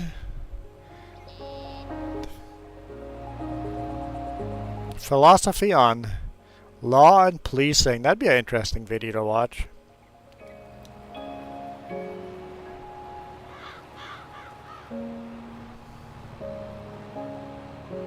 Ah! Legal Eagle is always fun to watch.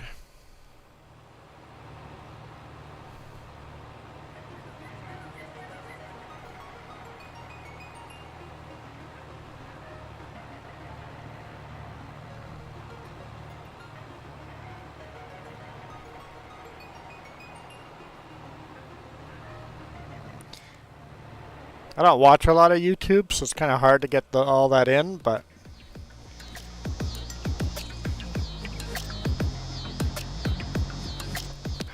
how police make up the law. That's a good title. I'll have to look into that.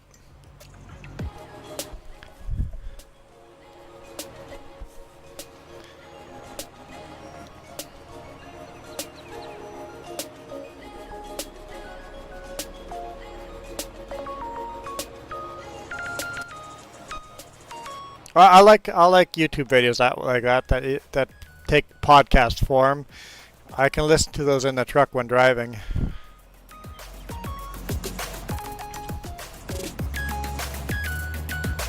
Wait, why don't I just watch the video while driving? Just, you know, set it up on the counter somewhere and then watch the YouTube while driving.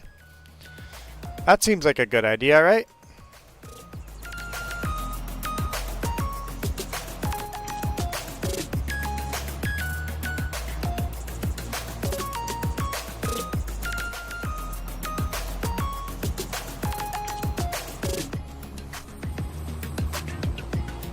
Terrible advice from Jeff. You see how I said it first, but now I get to blame you because you commented about it? What is for lunch? Thanks, Michael. Let's end the stream. What is for lunch?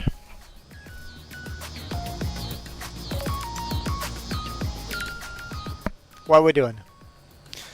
Are you making another creator or another character? You weren't happy with your last one? You spent an hour on the last one? You want 2 characters, okay.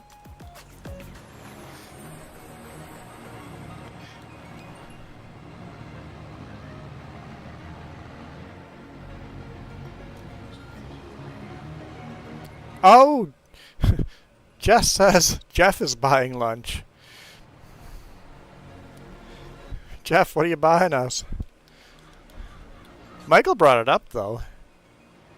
Shouldn't Michael be buying?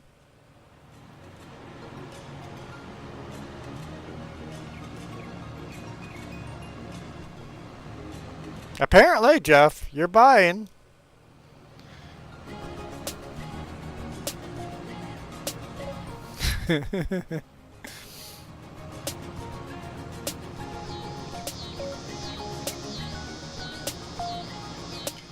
I've got to actually be functional and do things today because yesterday I made the mistake of playing Farming Sim in the morning. I ate lunch and then fired up Baldur's Gate, and the rest of the day is just a mystery. It's just gone. The whole day just disappeared. It's that type of game where you look up and go, oh, it's 2 a.m. I started playing at noon. Whoops. I had things I was supposed to do. That's the type of thing Baldur's Gate 3 is.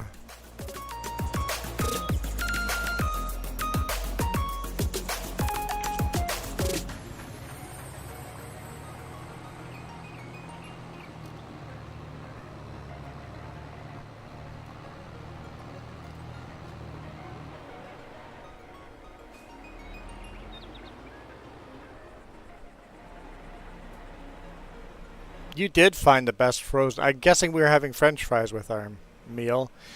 McCain's is garbage. I'm never eating McCain's again.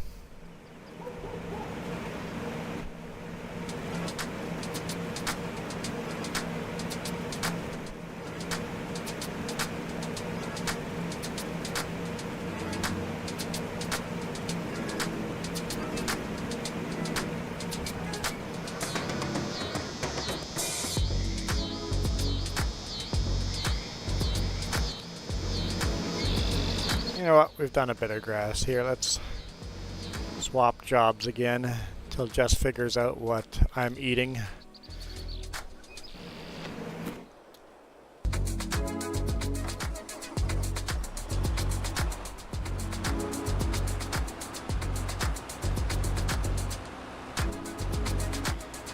Cavendish crispy straight fries.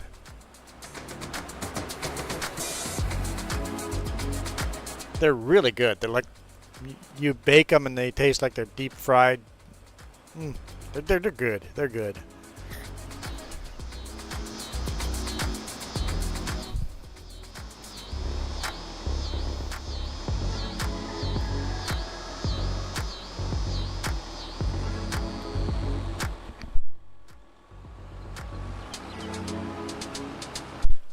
So are they actually made in PEI?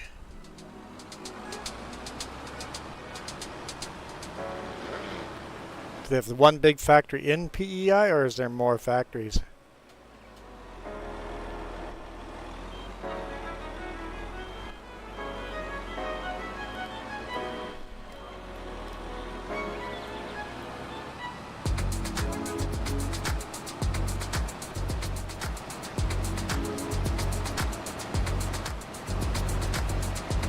What's that?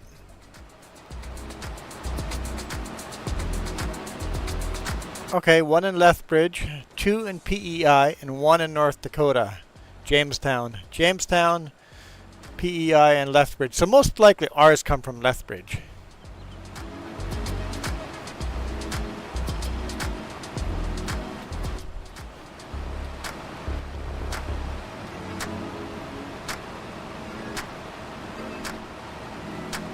I do play this game with a controller. The answer is yes. I would like to play it with a steering wheel, but keyboard control, well, here's the difference. If you see someone in this game, you'll notice in the steering, when you're driving forward, you'll see the little wiggly, but the when you're doing a chicane, it'll mostly face the way you want it to go. If you watch someone keyboard playing, you'll see little taps like this. You'll see a lot of taps. And if you play with a steering wheel, she's smooth as glass.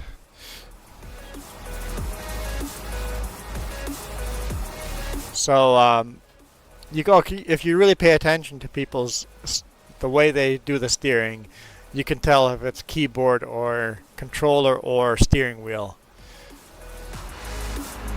Keyboard is really rough and bumpy. Controller is somewhat smooth, and the steering wheel is just beautiful.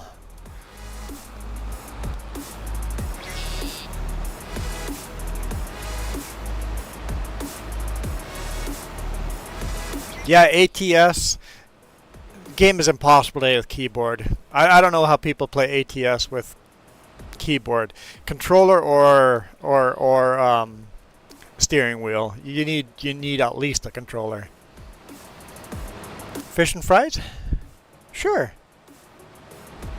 I'll have some fish and chips.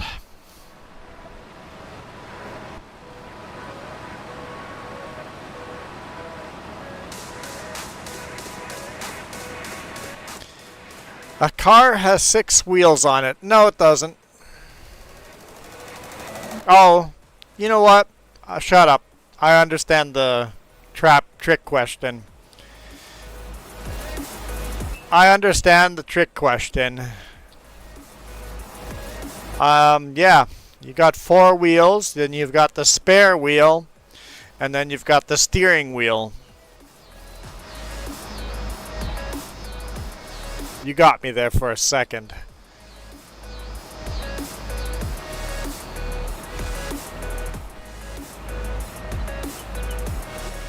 Well, Jeff, that's stupid.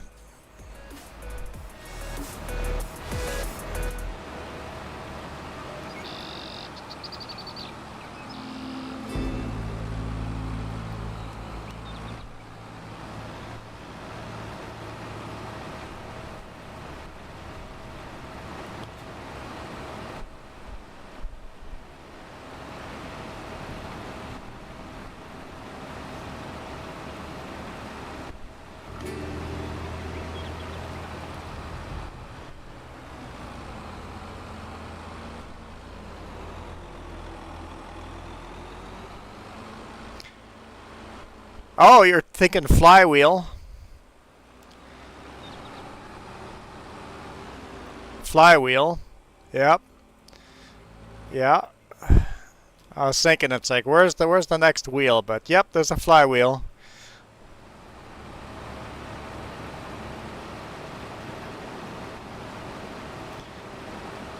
You know what?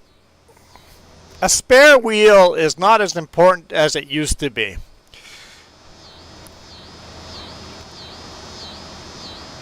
Because tires have gotten in so much better in quality. Our roads have gotten so much better quality. I've driven my pickup for how many years now?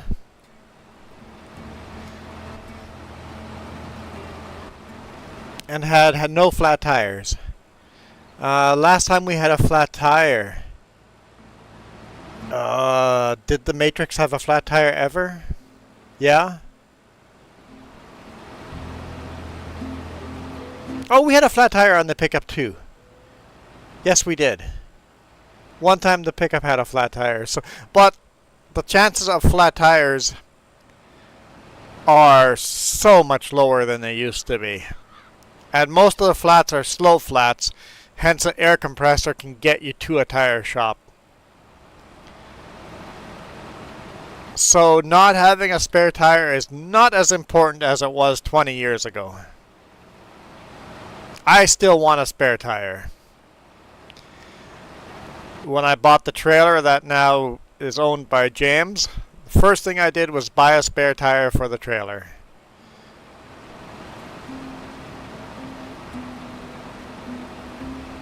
I never did have a spare tire for the quad, and that did bite me a couple times.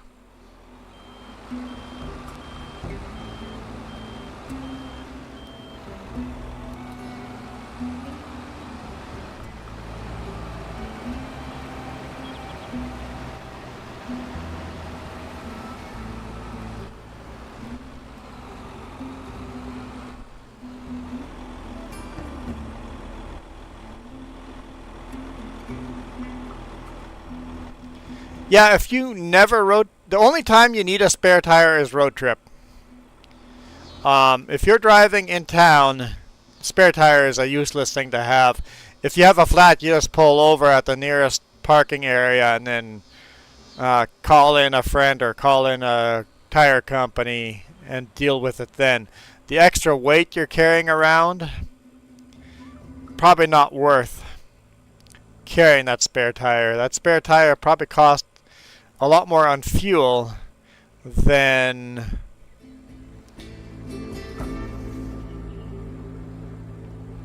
calling a tow truck once in a life.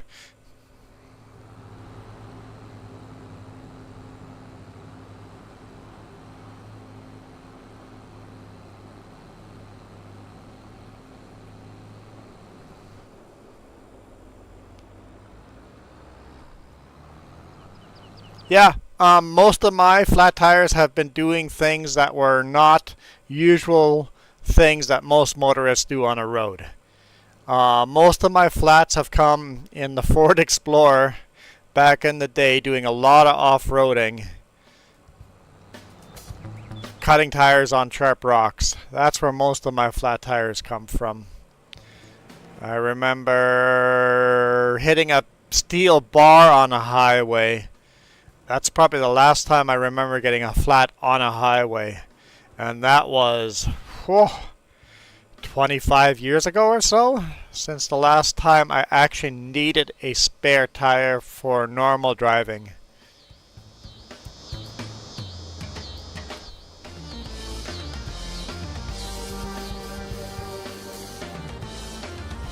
Oh right, I forgot that was full.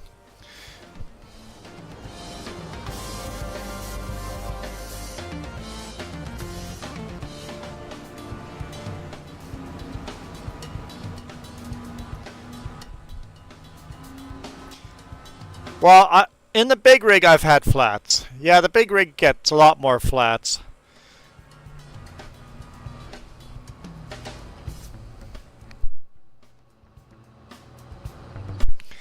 Yeah, the big rigs usually have been blowouts because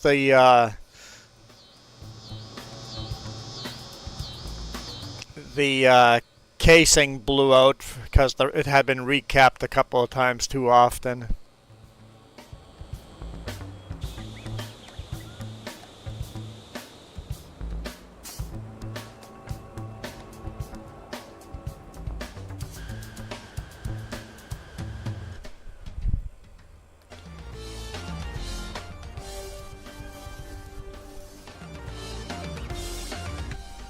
Automatic inflation systems are so yeah. My trailer doesn't have the auto inflation system anymore. When I was running the Super Bees, I had the auto inflation system. Man, I drove hundreds of miles with a tire that was leaking air. It's like, oh look, that tire's got a big nail in it. Let's pull it out. Oh yeah, it's leaking air. Okay, cool. I don't really have time to deal with it today. I'll do that tomorrow.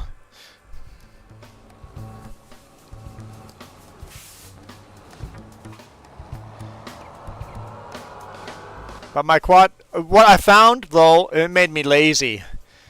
I didn't thump my tires on a regular basis anymore. It made me really lazy. It's like, whatever, the little light will come on and tell me when I have a tire that's leaking.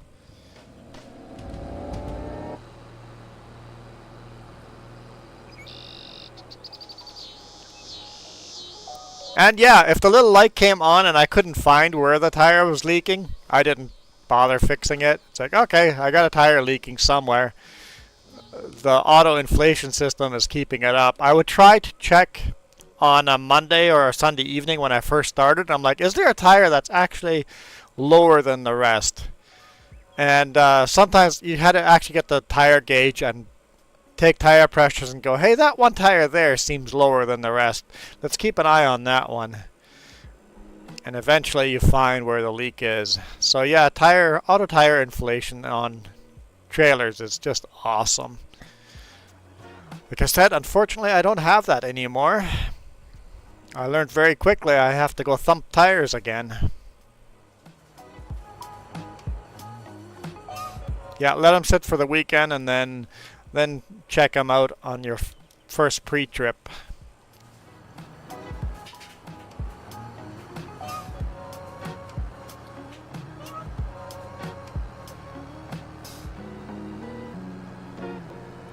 Where is our combine? Ah, down there. See, this tractor is definitely better for this grain cart.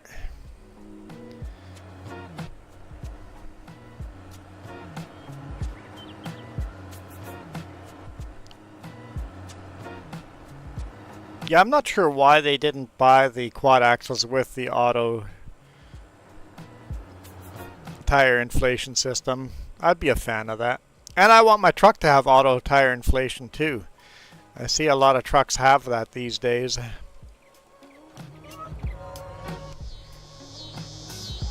Oh, never mind, you already just said that.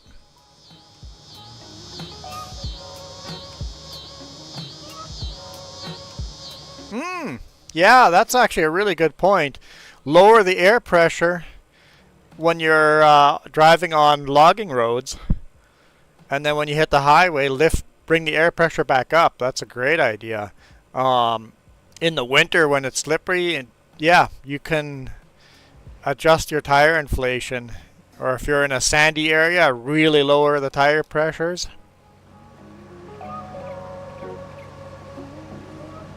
Yeah, that'd be good to have on the truck. Even the steers, I've never seen auto air pressure on steers, other than military vehicles. But I would like them on steers too, because if I have a slow leak in my steer, I would like that tire to stay inflated. That's almost the most important tire to stay inflated.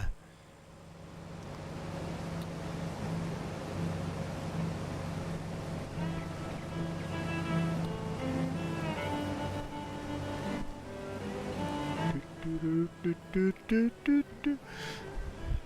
the morning.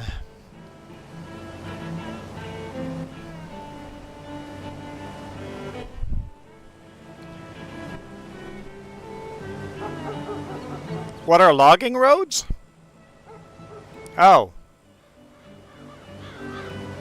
Huh. That's a thing that Texas doesn't have.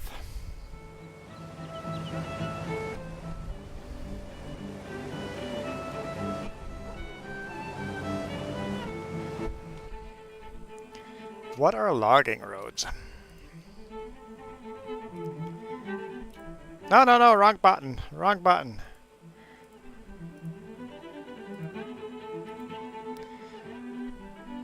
Logging roads are technically temporary roads.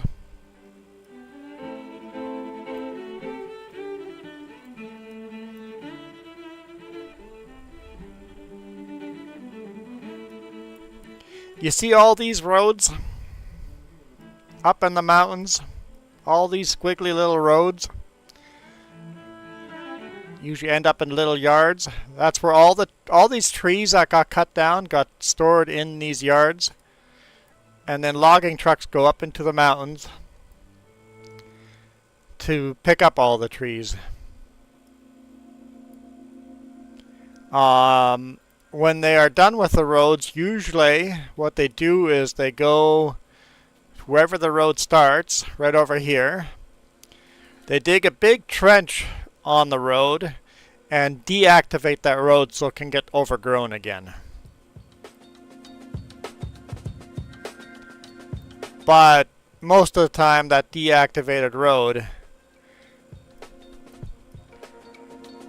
all the off-roading enthusiasts and quadders and dirt bikers go over top of that deactivated road.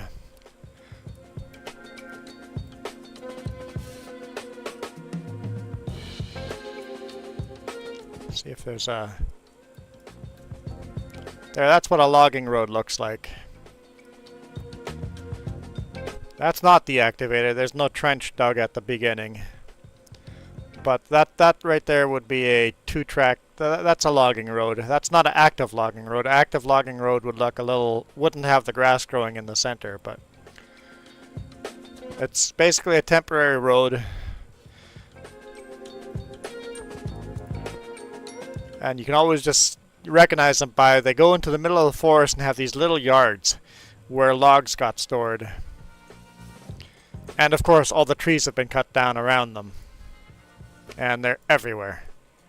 I mean, wherever you see these patches without trees, there's new trees growing, there's logging roads. A good old logging road would be one like this over here. That's a deactivated logging road because I've tried it. And did not have very good luck with it. No, they won't let me do... Why did the Google Street View not drive down logging roads? Come on. Well, they're not country roads because they're all dead ends. Every logging road is a dead end. And they're all temporary. So they're not quite like country roads. They're a little different, but I think probably the closest to what we're describing would be country roads.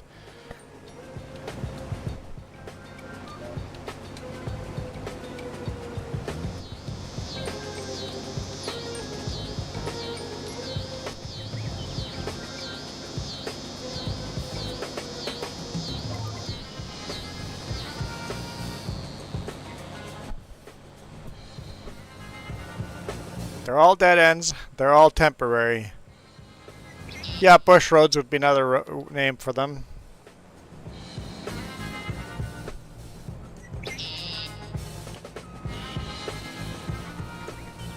Hey, question, Jeff. With your handheld VHF radio, can you punch in logging road codes onto that handheld VHF?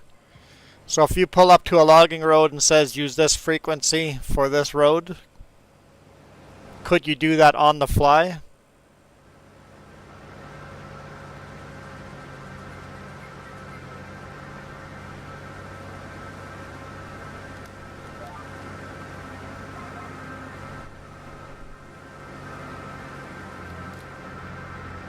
So no, it has to be pre-programmed. I wonder if they make handheld that you could program on the fly and just say, use this frequency number.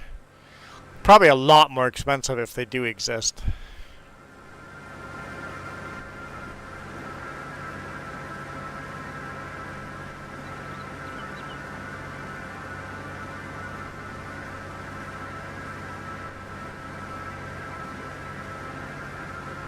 How much did that cost you again? I'm really thinking I should go buy one.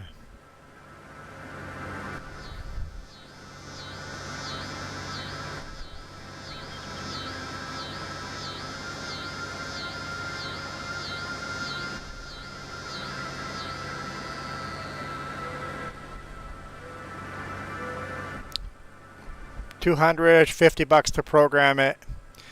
So yeah, you need your ham radio license to legally own one that you can change the frequencies on, which makes sense.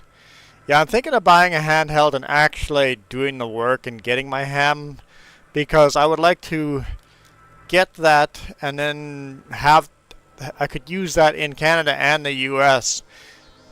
In Canada, they kind of look the other way with what is legal and what is not, but in the US, you need your ham license.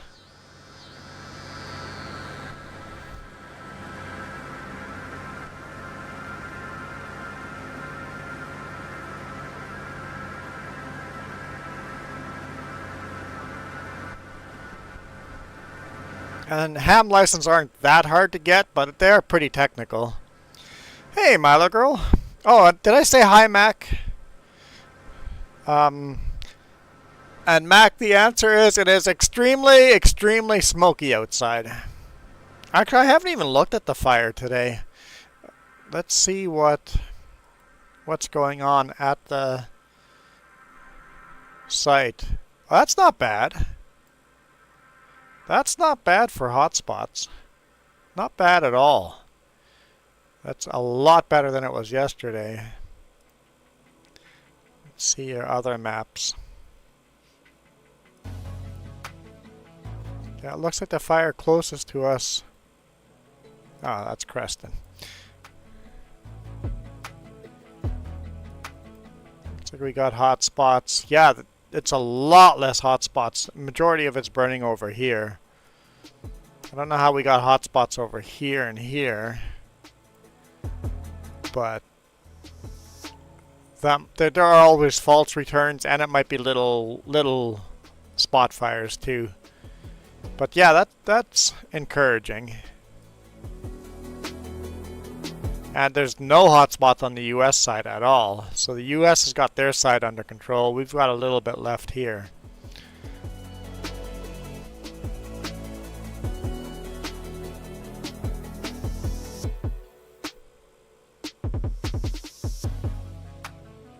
Yeah, this map is useless.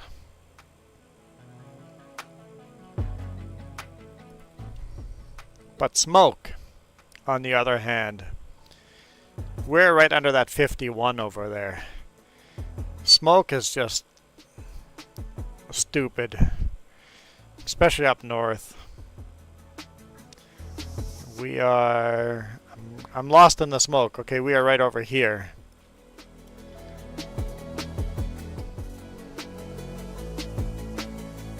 We're not as bad as up over in here, but it's just smoky, smoky, smoky.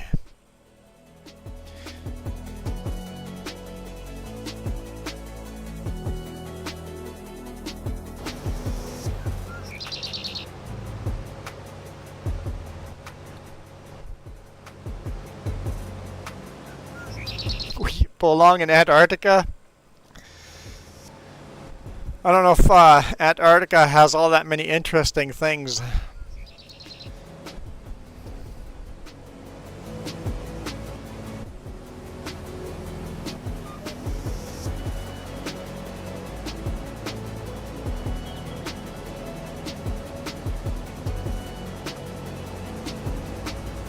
Hey, we might be in trouble in game. To harvest. Okay, sunflower, we're good. We have sorghum to harvest. We're still good there. We can do that next month. What was the other thing? Beets. Sugar beet harvest. Oh, that's... Okay, we're not in trouble. If we can't get it all harvested, this month. There's next month still.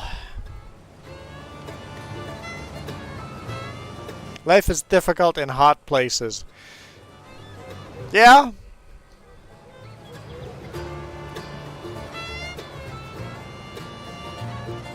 Yeah, it is difficult.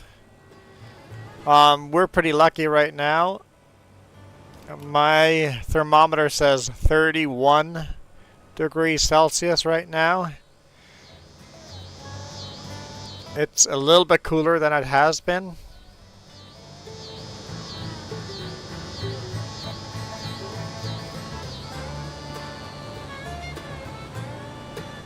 They only take U.S. citizens. Really?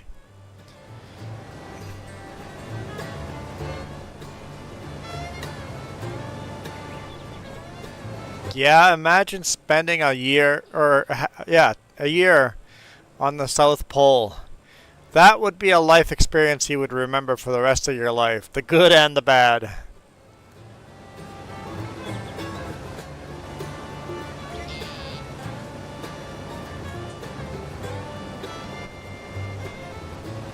Well, you could, Mac, you could just take all your clothes off.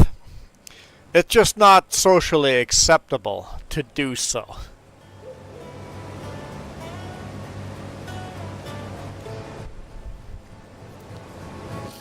There are options. Actually, you know what? In that kind of really, really hot, wearing white clothing that covers you from head to toe would probably be cooler than being naked.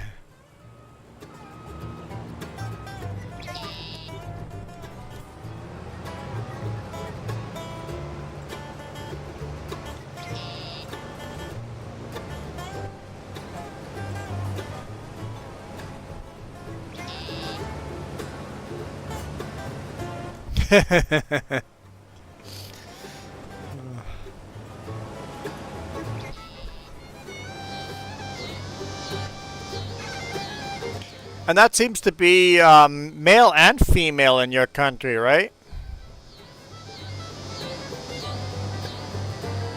More clothes are necessary.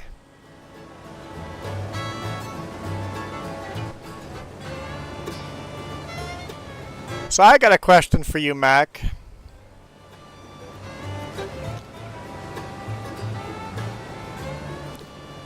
What religions wear the head dressing? Like, I'm stupid. I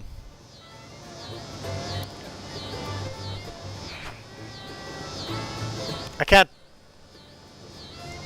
Huh? Yeah, Sikh. Do Sikh wear turbans? Do Muslims? There we go. Do Muslims wear turbans? Or is that some Muslims wear and some Sikh wear turbans? Are there more conservative groups that wear the turbans and more liberal groups that don't? It's like with Christianity, where you have liberal and conservative Christianity doing completely different things. Like conservative Christianity, women wear head covering too.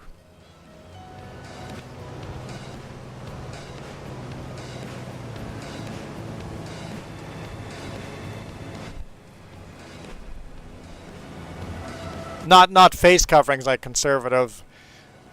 Is it Sikh that do the... You're covering your whole face for the women? See, I'm uneducated, so I'm trying to educate myself. Fish and chips, fish and chips. As soon as they're ready, the stream ends.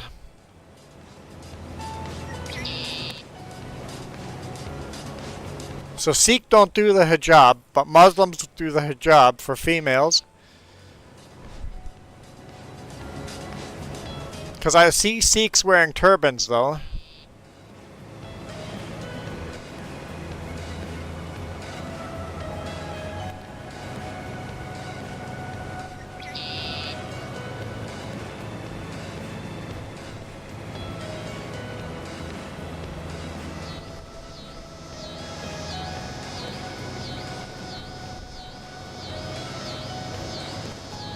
So, Islam,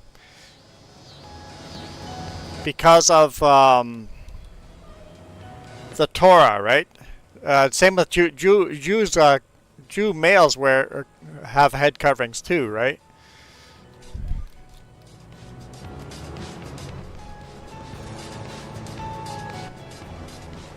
I have no idea what kind of streams will be this week, only if James does them.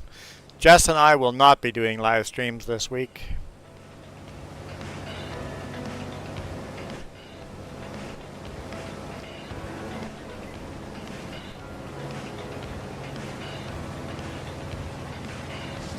Oh yeah. Nuns have head coverings as well. I know my mom had head coverings for most of her younger life. She would cover her hair. Or her head, yeah. Because in the Torah / Old Testament, and same with cutting your beards. And cutting your hair, period. You're supposed to have long... You're not supposed to cut your hair at all. So that's why you see a lot of religious people not shave at all. Or at least a lot of more liberal, they shave, but they keep a beard to be partially...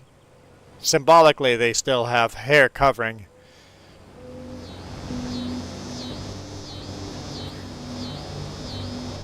So in your religion, you guys were wearing turbans before Islam came along.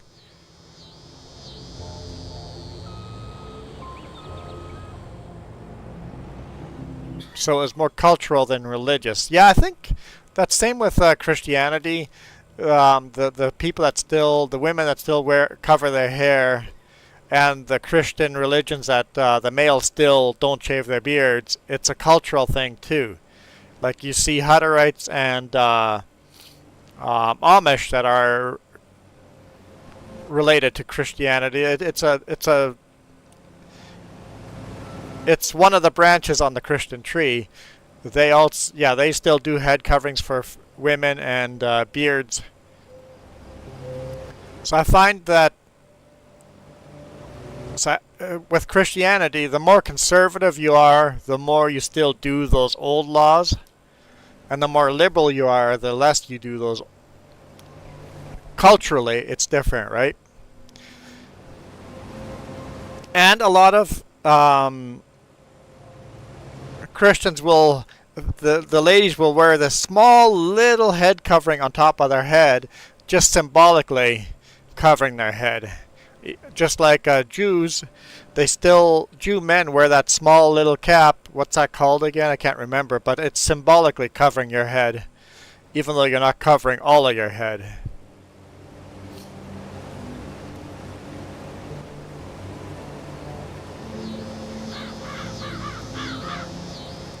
And then just the workplace over here. I see some truck drivers that wear a turban.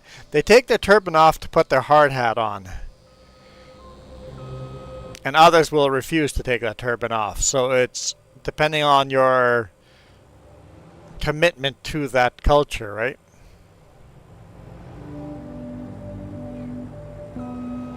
I think it's cool either way. Do what you feel obligated to do. I think we can still all be friends, but I find it super interesting.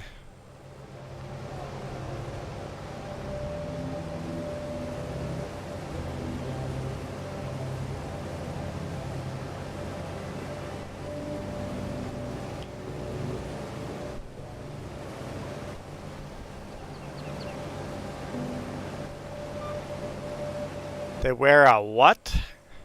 I'm not even going to try pronouncing that. I didn't know that's what it was called.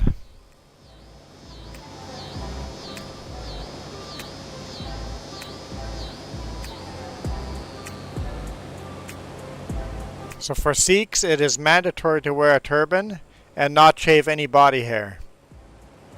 Okay.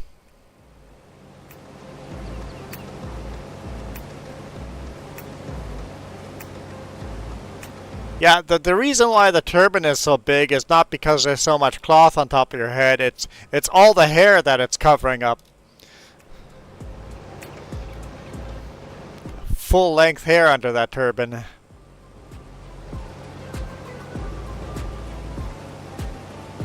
Yeah, that little beanie, yep. Yep. That's kind of neat.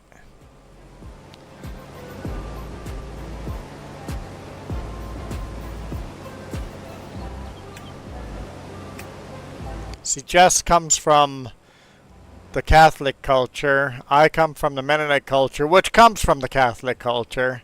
Mennonites broke off from the Catholics because Mennonites didn't like the idea of praying to a statue of Mary because they felt that the Bible says, "Thou shalt have no, or worship no graven images," and Mennonites thought, hey, wait a minute, that's what we're doing as Catholics. So that's one of the reasons the Mennonites broke off from Catholic churches.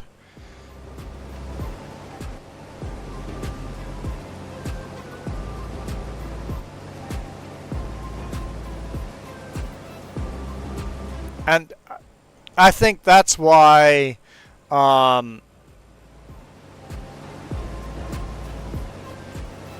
Islam religion believes Christians are infidels because they pray to statues, right? But it's not all Christians. Some Christians obviously do. That's definitely part of the Catholicism.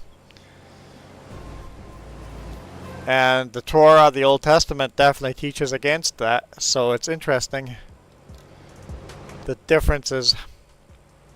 We scared Milo Girl away with all the religious talk.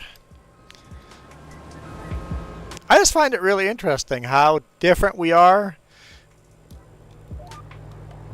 and still the same. Yeah, the Orthodox is still a lot more conservative, yeah.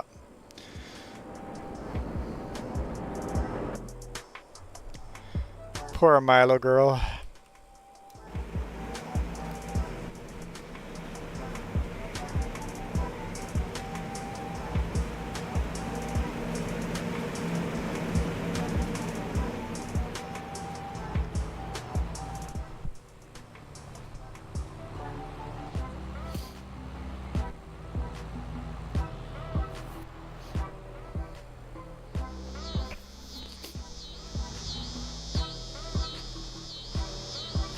So as far as your part of the world, Mac, in general, Pakistan is more Islam. India, is that more Sikh, or is India more Buddhist? I don't even know. I know Pakistan is more Islam.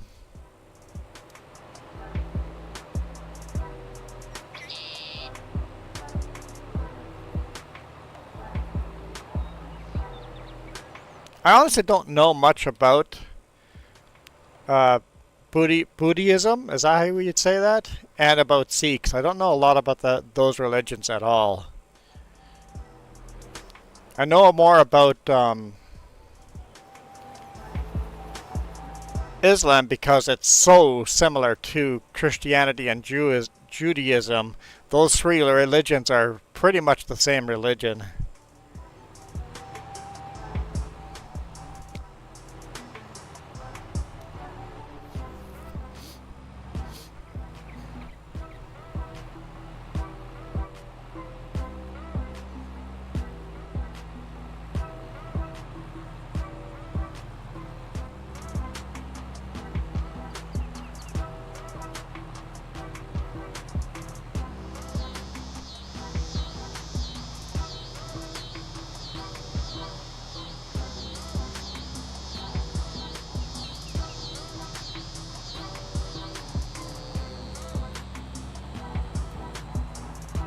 Oh yeah, and then Hinduism, yep.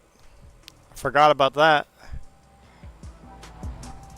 Yeah, they're both very old religions too, right? Not as old as your original religion before, I guess culture, less religion, before Islam became a thing. Because your culture goes back way, way, way back.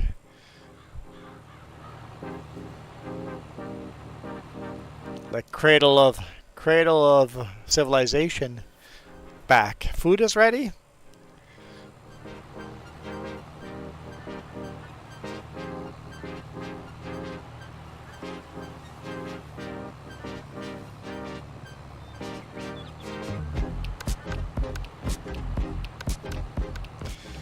Well, I think we're gonna call it a day. Because I need to eat. That is the change of subject. The change of subject is that I have to go eat. And I've been live streaming for 2 hours and 47 minutes.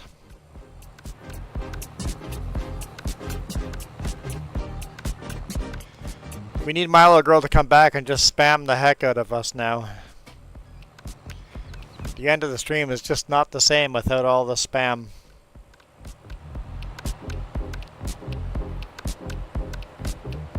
Yeah, thanks, Mac. Jeff is on it. He's got the blossom.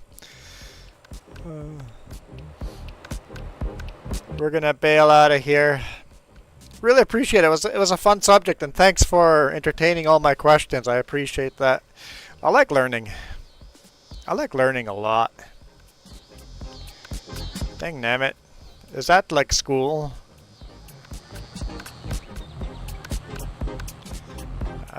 Here's Milo to spam us. Oh, hallelujah. I didn't know how I was going to end the stream without Milo's spam. I see everybody's helping out, though, so thank you. I appreciate all the help. I am out of here. Thanks again, guys. You guys absolutely rock. This is fun.